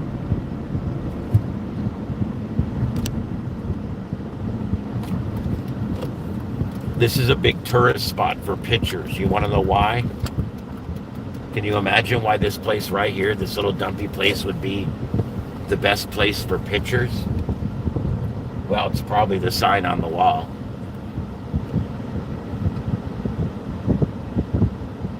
Masturbate and tackle. I've got pictures of me 2 or 3 different times in my life in front of that wall. I don't know why, we just think it's hilarious. I guess we're dirty-minded.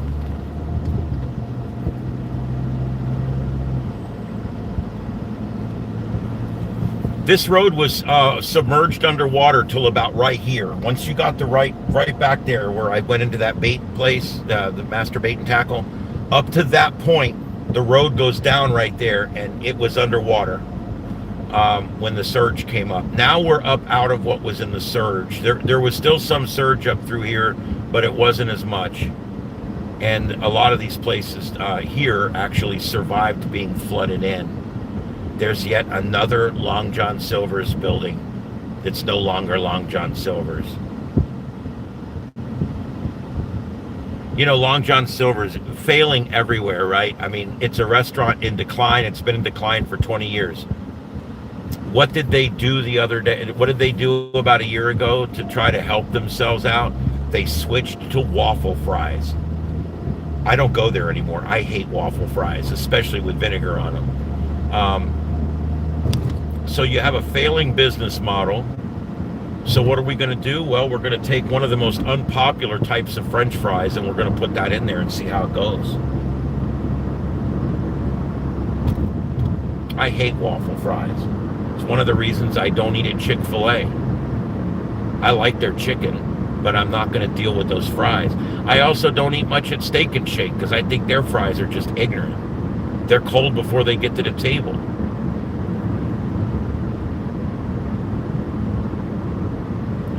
I don't care about the grease. I snort grease. I don't give a shit.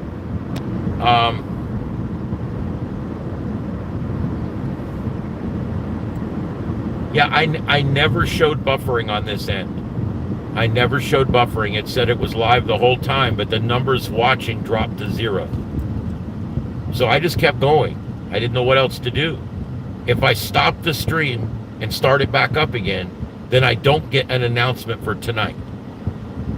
And with my numbers so low right now, I have to get these announcements going out or I have nothing. So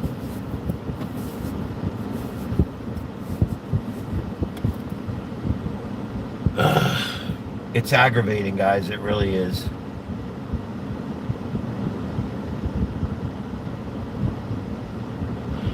On the way home, I don't know. I guess I figured other people would find this interesting, but they don't. I'm in a real struggle right now because no matter what content I put out, it doesn't seem to get any traction at all.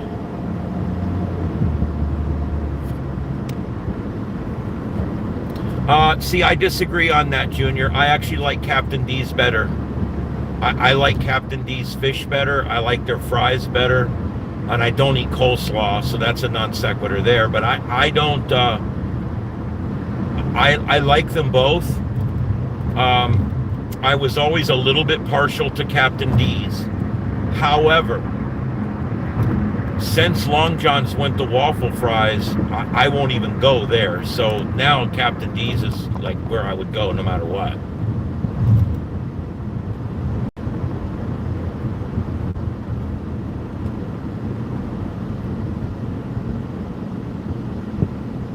But it's a personal preference thing. I went into Culver's the other night, and I'm going to write a complaint about this, actually. I went into Culver's the other night to order a 3-piece fish and fries like we get at Long John's or Captain D's. They've got good cut in there. It's clean. And I only eat fish if it's batter fried and very clean. And obviously no bones, no dark veins or anything. I'm very picky about fish because I technically don't eat fish. I don't eat seafood of any kind. I certainly don't eat sea-roving crustaceans. But if it's really clean fish, I'll eat it with malt vinegar. And I went there and I ordered it and they said, okay, that's $20. I said, no, I don't want a drink. He goes, no, that's without the drink. I said, you're charging me $20 for a 3-piece fish and fry? He goes, yeah, that's what it costs. I said, well, this will be the last time I eat here. And he says, well, I'm sorry to hear that. I said, you realize I can buy that exact same meal at Long John Silver's for $10. I can buy that exact meal at Captain D's for $9 or $10, depending on the day, because you can go in the Captain D's on Sunday and I can get the senior discount, even though I don't know if I actually qualify or not. I can get the senior discount and get it for $8. So, I mean, and Culver's, they have priced me out of business. I will not go to Culver's again. I like their restaurant. I like their people. Their people are nice. But if that's what I have to pay, $20 to get people that will smile and say, have a good day, it's not worth it. I'd rather go back to them just being complete assholes, like at any other fast food restaurant that you go to.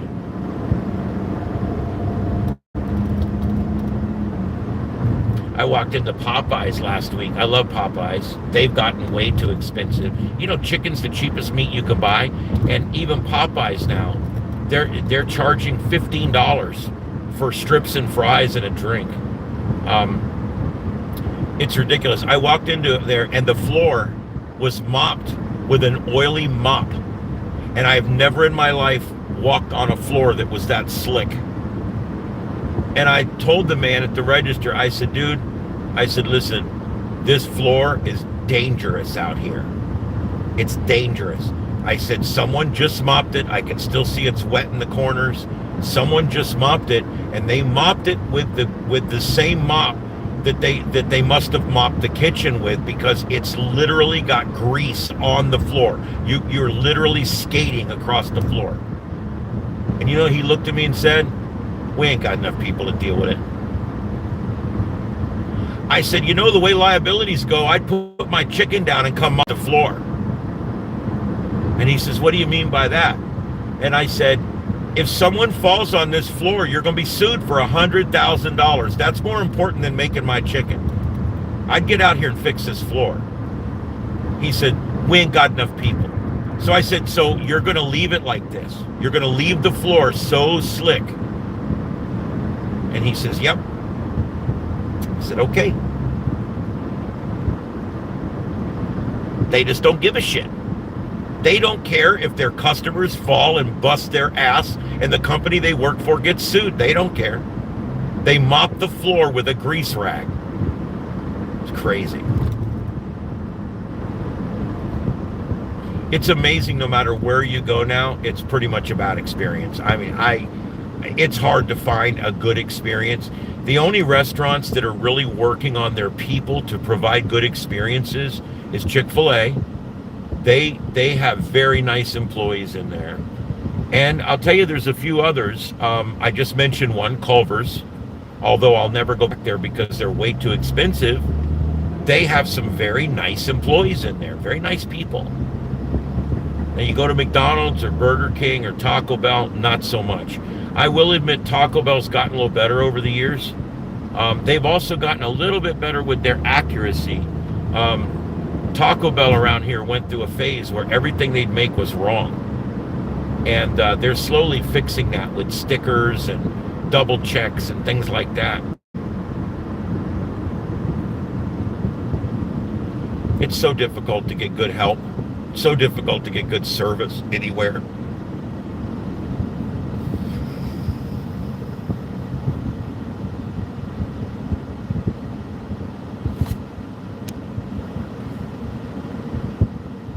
The Gordon's fisherman. Yeah, I don't cook fish at home.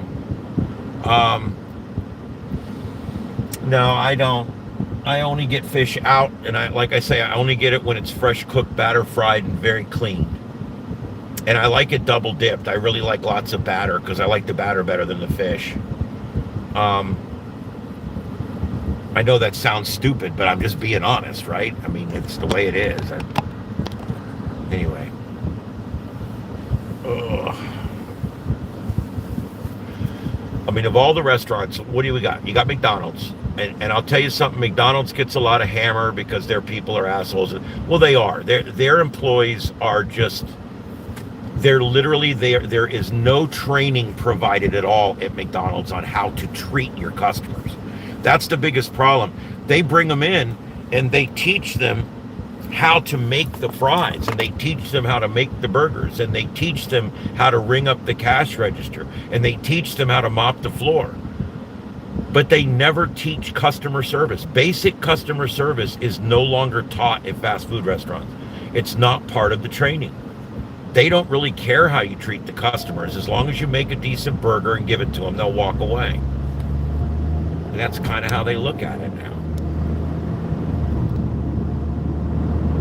Yeah, beer. I prefer beer batter fish when I can get it.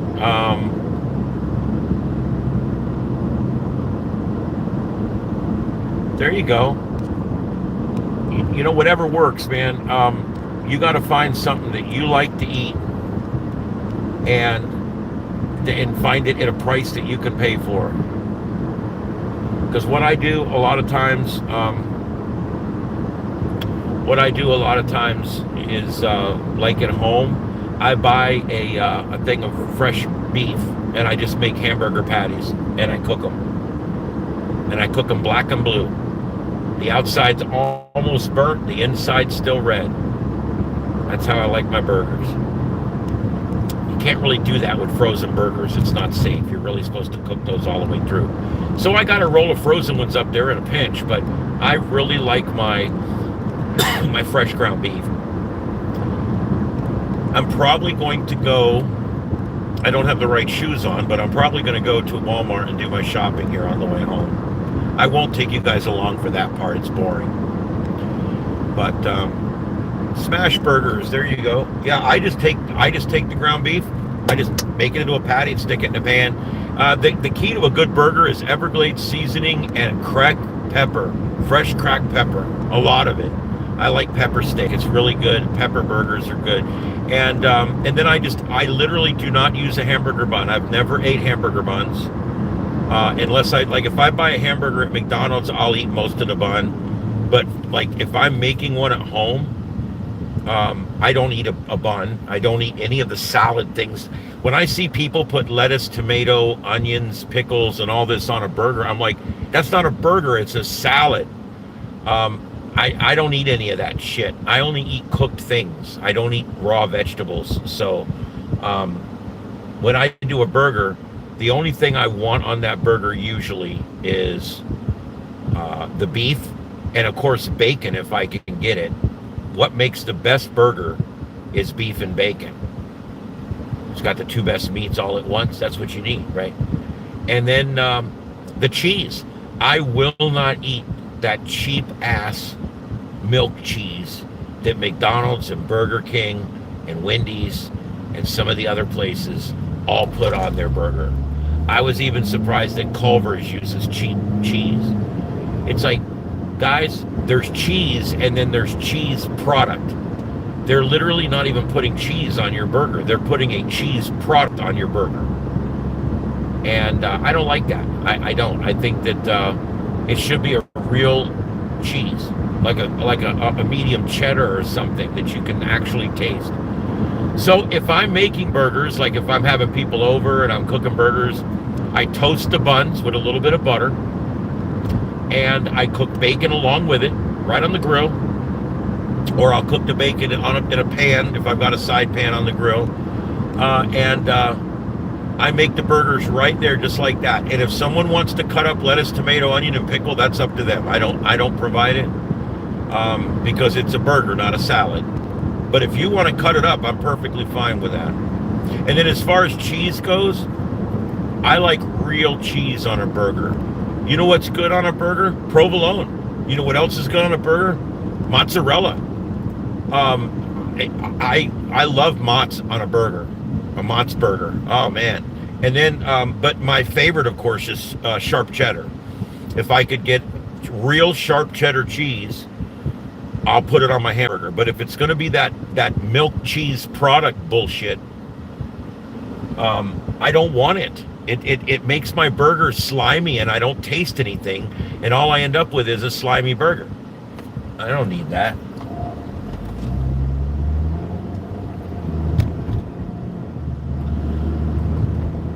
I do some frozen dinners too. I'll keep a smattering of frozen dinners up there, and then I stop and get fast food about 3 nights a week. Probably 4 times a week if you count the weekend. I will go ahead and get me some fast food. Usually we've got a Charlie's cheesesteak now, and they're a little expensive, but their wings are not bad. They're boneless wings. You can get 10 wings with fries for $10. That's not bad. 10 boneless fries, buffalo fries, and I like it. And so I'm probably going to get that today. I'm going to go to Walmart. I'll go in the back and I'll get my fresh ground beef, and I'll get my a few things that I need. There's some standard supplies and stuff I need too. And I'll get all that, and then I'll check out, and then I'll go up there and park my buggy in front of Charlie's cheesesteak, and I run in there and get one of those. I love the fact that they're putting Charlie's cheesesteak in these Walmarts now. I never was much on the Radio Grill. Have you guys seen those? Originally, the Walmart people themselves tried to put a restaurant in that was Walmart owned, and they called it the Radio Grill, and it wasn't that good. And then I've had it; it's okay. And then Then they started going with McDonald's, and then after McDonald's, it was Subway. I'm kind of glad they didn't stay with Subway. Subway is like completely chick food. They do have a decent, the chicken teriyaki is not bad. The cheesesteak is not bad. Of course, I don't get the onions or peppers or mushrooms, but the cheesesteak's not bad with some cheese and steak. But I'm just not much on their bread. I'm not much on their stuff. I'm just not. I will say they did take the plastic out of their bread. It smells better now and it tastes better, but it's still not my favorite thing, really. So I'm glad that the Subways and the McDonald's are gone. McDonald's is literally just food I put in my mouth when I have to. I don't hate it. They got great fries, but it's just passable food. McDonald's, Burger King's passable food, Wendy's passable food. It's all okay, you know. But I will admit, the burgers at Steak and Shake and the burgers at Culver's and places like that are much better. But you're going to pay twice as much. Steak and Shake, they went from the side of the road restaurant where you have complete service to an automated restaurant where you don't even see the people that work there anymore. You walk in and everybody orders on the computer, you pay on the computer, and then it gives you a number, and they'll come out of the back, they'll yell your number and throw the shit on the counter and disappear, and that's the only time you see them. They decided the best way to keep the customers happy was to make sure that they never actually interface with the employees. The worst part about Steak and Shake now, you get a drink voucher barcode, and that you go and redeem that voucher barcode for your drink. And it turns the machine on just long enough to fill your drink if it's got ice in it. I'm like, this is ridiculous. This is just ridiculous. And you only get one. You can't refill your drink. I quit going to Steak and Shake. I don't like their fries anyway. I do like their Frisco burger. But when you add this whole drink voucher thing and the whole automated thing, and then you still have those shitty fries that are cold the moment you get them, yep, I'm good. I don't go to Steak and Shake no more.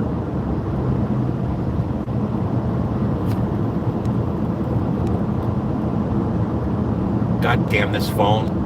This phone it keeps turning the brightness down on me. And I'm still at 40%. It's discharging. I've got it plugged in, but it's still discharging. And it keeps lowering the brightness down so that I can't see the text.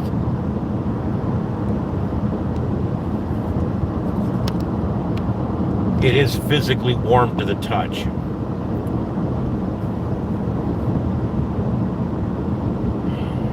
Firehouse is in Subs. You're gonna laugh, I've never ate there. I don't do Subs. I don't generally eat at any place that doesn't have French fries, with the exception of Taco Bell. And even they got French fries now. I don't, Firehouse Subs, I'm not much on it. I've never been in there. They don't have French fries, number one. And number two, I'm just not much on Subs. But if it's great, it's great. I'll go that far, but I just, yeah, they probably do. Now, Charlie's has a really good cheesesteak. I don't know if you've had a Charlie's cheesesteak. Now, I won't get the cheesesteak when I go in. I'll get the little boneless chicken, because that's what I want. But they make a really good cheesesteak. Don't flame out. Yeah, the quarter pounders are, I like Burger King's burgers a little better than McDonald's burgers. They're all passable. I'll eat them. I'll eat any of them. A lot of times when I go to those places, I get chicken sandwiches just because I get burned out on burgers.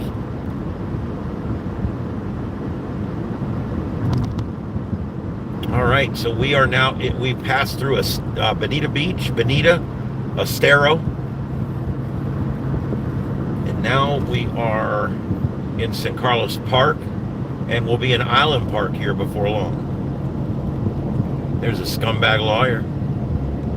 Gotta love it. Another 17 million. We've made everything you buy more expensive.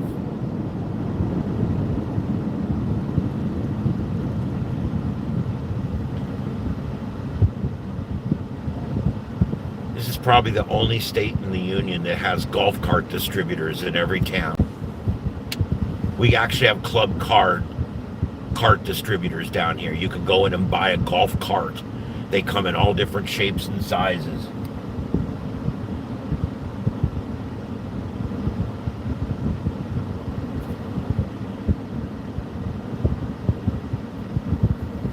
If you get a chance to try Charlie's cheesesteak, you might be pleasantly surprised. It's really good, and I'm having that for my next meal. So,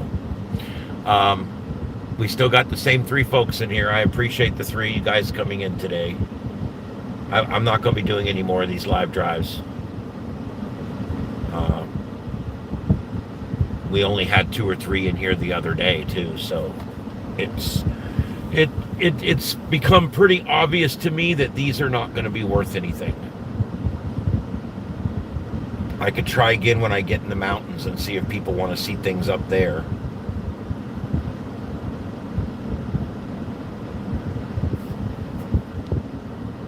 I don't know. I'm going to tell you guys something that really gets me.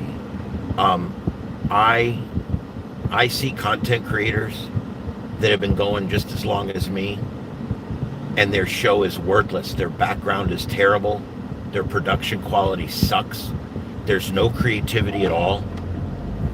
They come in and they're not even that desirable to watch, and yet they've got 300,000 subs, and they go live and they immediately have hundreds and hundreds and hundreds of people in there. And I'm thinking, what are they doing that I'm not? I've done everything they've done 3 times as much. What could I possibly have done differently? I need to do what works. Yes, I agree. I do.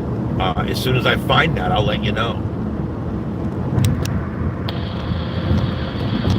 The Sights and Sound show in the evening is killing me. It's killing me. Every single day I come home from work and I'm tired and I want to go to bed, but I have 2 or 3 more hours of broadcasting to do. It kills me. So I'm just like, I don't know what to do. I'm kind of at a loss.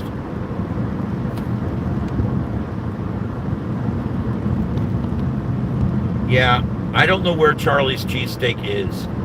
I know it started down here as a mall phenomenon. They're not standalones. All the ones I've seen have all been in food courts, in malls, or in Walmarts. I don't know if they do like standalone restaurants.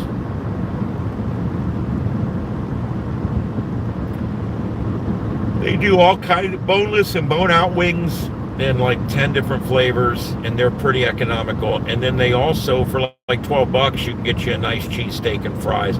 They also do like the loaded fries and all the different things. It's pretty good. I had never ate there. About 4 years ago, we walked in the mall and there was one there, and I'm like, oh shit.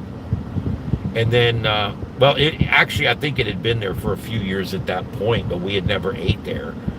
And so we walked over there and just got some subs and sat down and went like, this is really good cheesesteak, you know?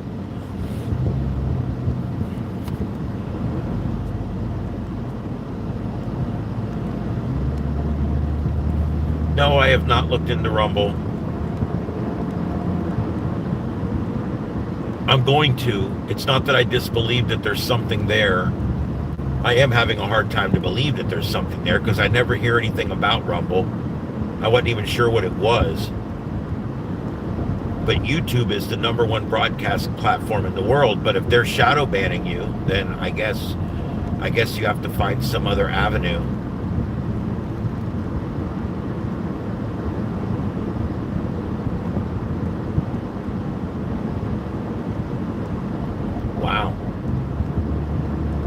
2 million.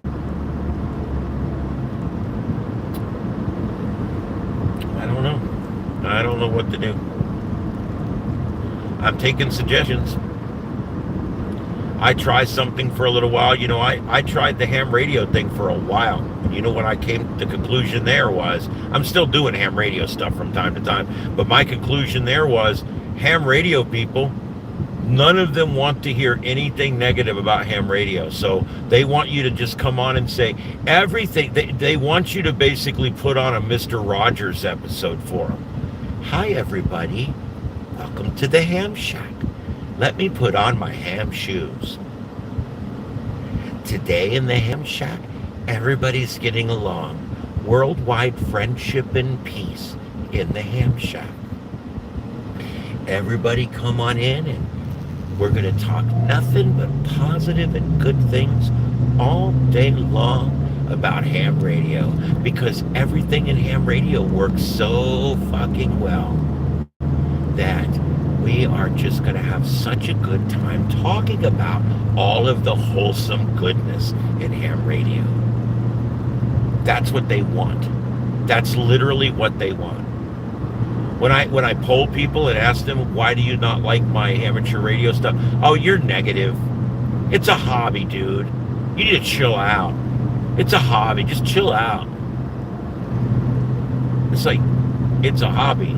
So that means you don't want it to ever get any better? You just want it to be the same shit that it is now? If you don't talk about something, it never gets better. I really hate these people that I can't handle all the negative speak. It makes me nervous and upset, and I have to take a Xanny. What is wrong, dude? Seriously. What ham radio needs is the ARRL to go away. We need to break everything, fix it, and put it back. That's what needs to happen. The ham radio is broken from the core, and there's nothing that'll ever be done about it because all the people that are in it won't talk about it. The people in the clubs won't talk about the corruption in the clubs. The people at the ARL won't talk about how useless the ARRL is. And it's all just a waste. And so I backed away from broadcasting about just ham radio, and I'm trying to do other things.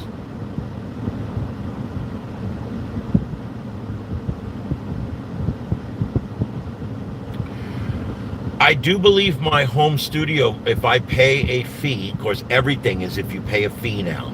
I've already got 7 different things I pay every month. It's about $150 a month that I'm paying for services. Now, I'm not talking about my internet connection or anything. I'm talking about just services. Like, I pay for the LA update service so I can put the calls for the LA stuff on the scanner feed. I pay for Radar Omega. You know, stuff like that. And there's a lot of these little stupid fees that I have to pay. And I'm trying not to get any more. But I think if I pay a fee on Streamlabs or on OBS, I think I can go on Rumble. You ran it, dude. I wish I could go on. I think I can go on Rumble and YouTube at the same time.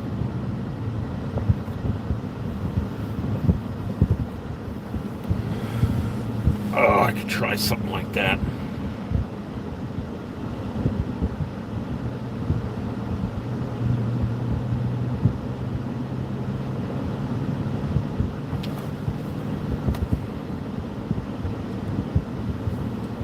I'll tell you, the biggest thing I hate about this YouTube app is I can't ever see the chat. I have to touch the screen to see the chat. Why would they not give you the option to leave the chat on the freaking screen?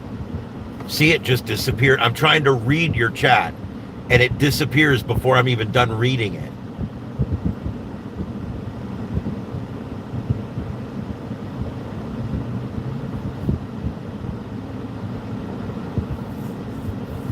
Charlie Sheen owns Charlie Cheesesteak. Oh, God.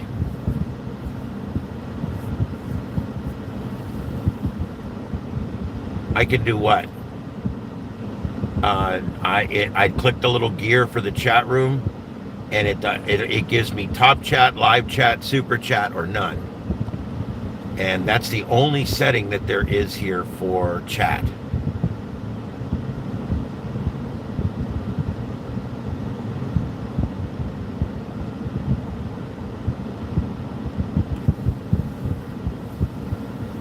It's just, why would YouTube, every video I make starts out as unmonetized. I have to literally go in and manually monetize it.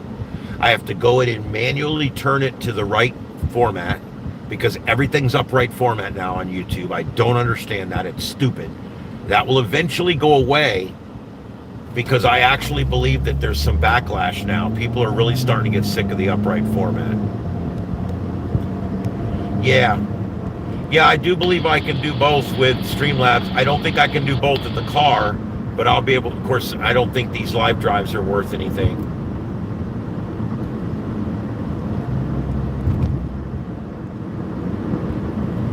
I thought that these live drives would be amazing. I built the whole car out for this. I mean, I bought all the brackets and everything and all the stuff and the computers and put the radios in here. And I did everything so that I would do this, and now I don't think I'm going to do this anymore.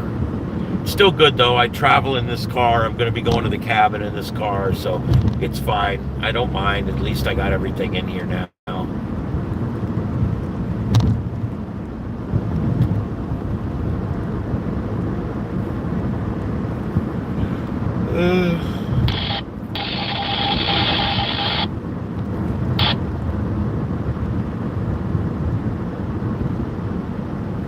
All right, then this is South Fort Myers. It's all unincorporated.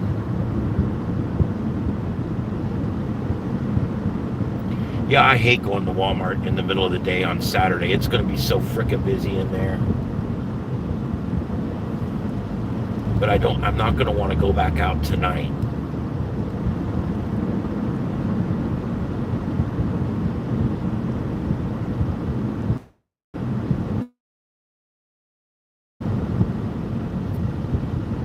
Yeah, if I don't feel like going back out tonight, I might as well do it now.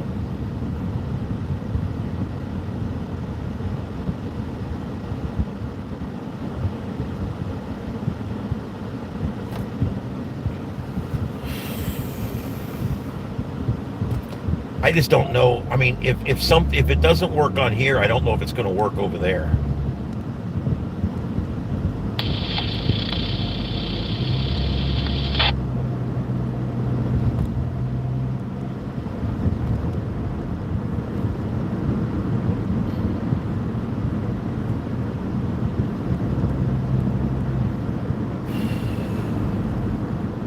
Another busy day tomorrow too.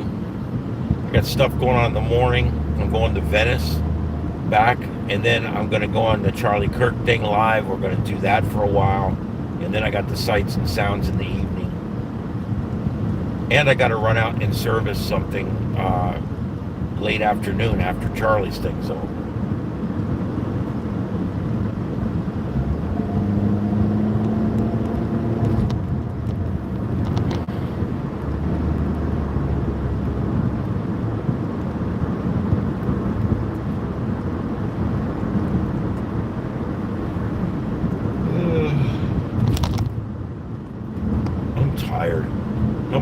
Tired now. Get a plane landing across the road up there. This is Page Field coming up on the right. It's a little general aviation airport that was actually our regional airport for a while. You could see it's a pretty small place to be landing fairly large planes, but they were doing it. I think 7.2s out there, 727s out there. You can see someone waiting there to taxi. Waiting to take off, probably.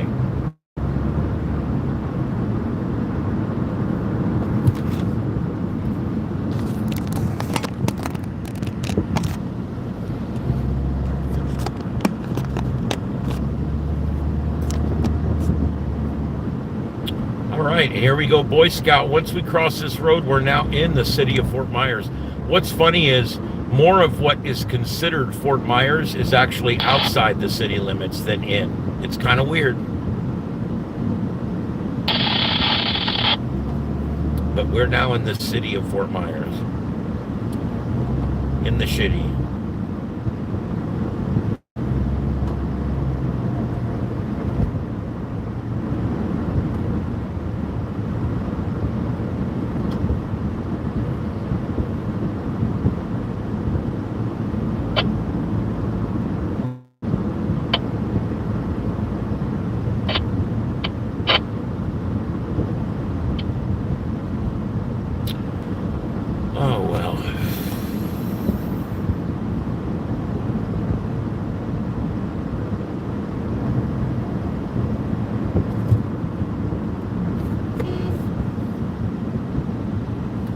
asshole. Almost had some paint transfer there.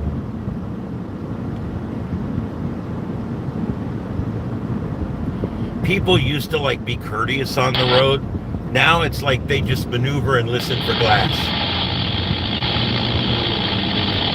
Stupid bitch.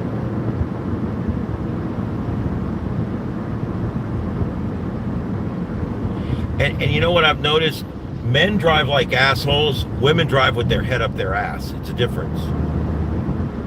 Men are like competing with each other. There's like little dick syndrome and testosterone issues, and and everything's a little race out on the road for guys. It's like, oh, I can't let that fucker ahead of me. With women, it's the exact opposite. They just got their head up their ass. They're not even paying attention. They're not even looking around. You could ask a woman when she gets home, so did you see that big wreck on 41? No, I didn't see it. Where was that at? I've never seen, like, it's weird how it works. Men are very observant, but yet they drive aggressively. They drive very aggressively. Women just drive with their heads so far up their ass they couldn't possibly see the other traffic. I don't know which is worse. Probably the men, I guess. I don't know, because they're being aggressive, but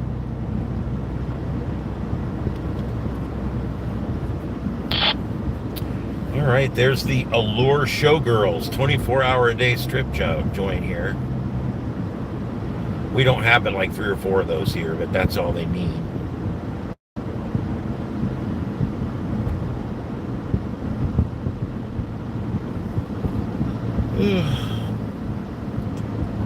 Damn.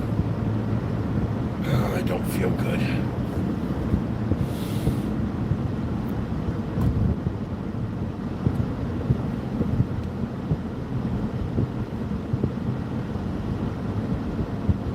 Anything else, guys? I'm going to be shutting it down in about 6 or 8 minutes. Is there anything else that you guys want to mention or talk about?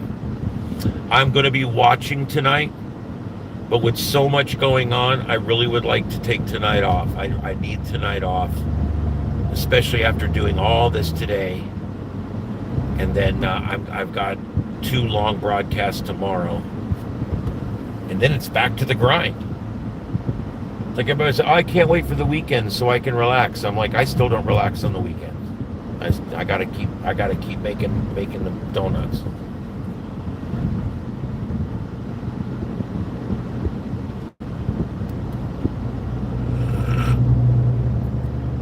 Oh man.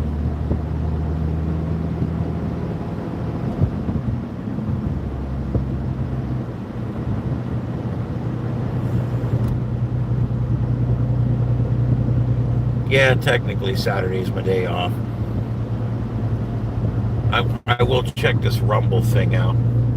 It's just if I'm non-monetized on Rumble, if people go watch me over there instead of watching me on YouTube, then that's going to end up costing me what little money I got coming in, and it's not much. I mean, I make anywhere from 40 or 50 bucks a month all the way to hundreds of dollars a month. It all depends on how busy it was. I've had a month where I've made way over $1,000. I've also had a month where just 2 months ago there wasn't enough money to even give me a minimum payout. I had to wait 2 months to get my money, and it was only like $180. So it's not a lot of money.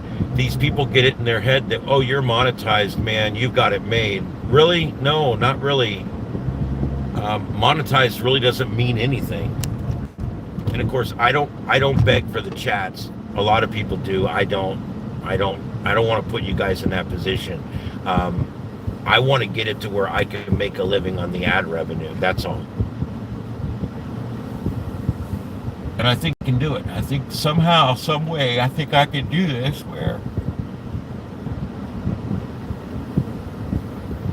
I can get enough viewers each day on a show or whatever I'm doing.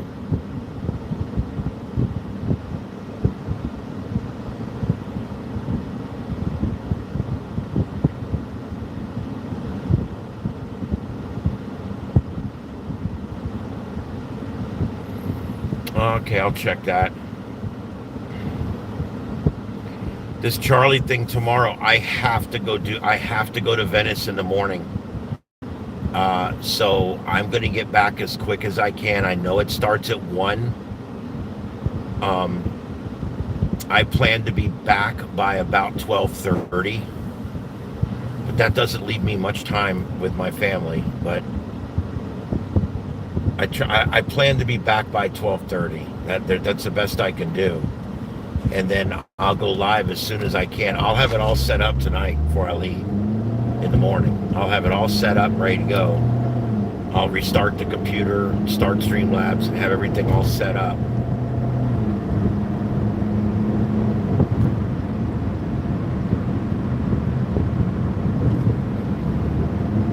I'm not waiting through any more of these fucking lights. This has gotten stupid. Fucking 3 lights in a row. This county in the city sucks with their traffic lights.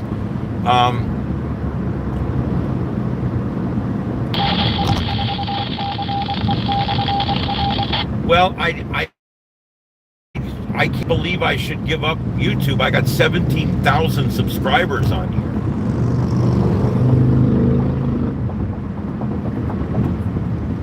What are we doing? These fucking motorcycles. Yes, thank you. Thank you. Yes, thank you, you stupid asshole.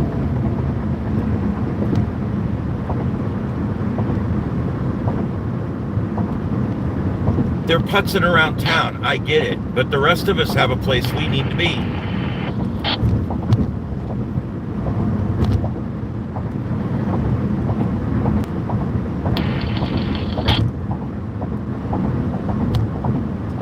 We've got a terrible interface down here between fast and slow drivers. There are so many fast drivers and so many slow drivers, it's dangerous. And I think the fast ones need to slow down a little bit, even me sometimes. But I also think that the slow people need to get their ass in gear and quit antagonizing everybody like that asshole on the motorcycle. He got in front of me and then he was going to get out of my way and then he changed his mind and then he changed his mind again. All right, guys, I'm going to go. I'll be on Big Happy. We'll be monitoring. And hopefully I'll get to answer a few of those emails I've been trying to get to. I haven't answered an email in a week. All right, guys, I'll catch you later. This is Starship Adventures. My name's Ian. This has been a live drive on Fort Myers Beach. We'll catch you guys tomorrow. Tomorrow we've got the Charlie Kirk Memorial, and we also tomorrow we have the 9 o'clock show, Sights and Sounds of Earth. I'll see you guys then. Have a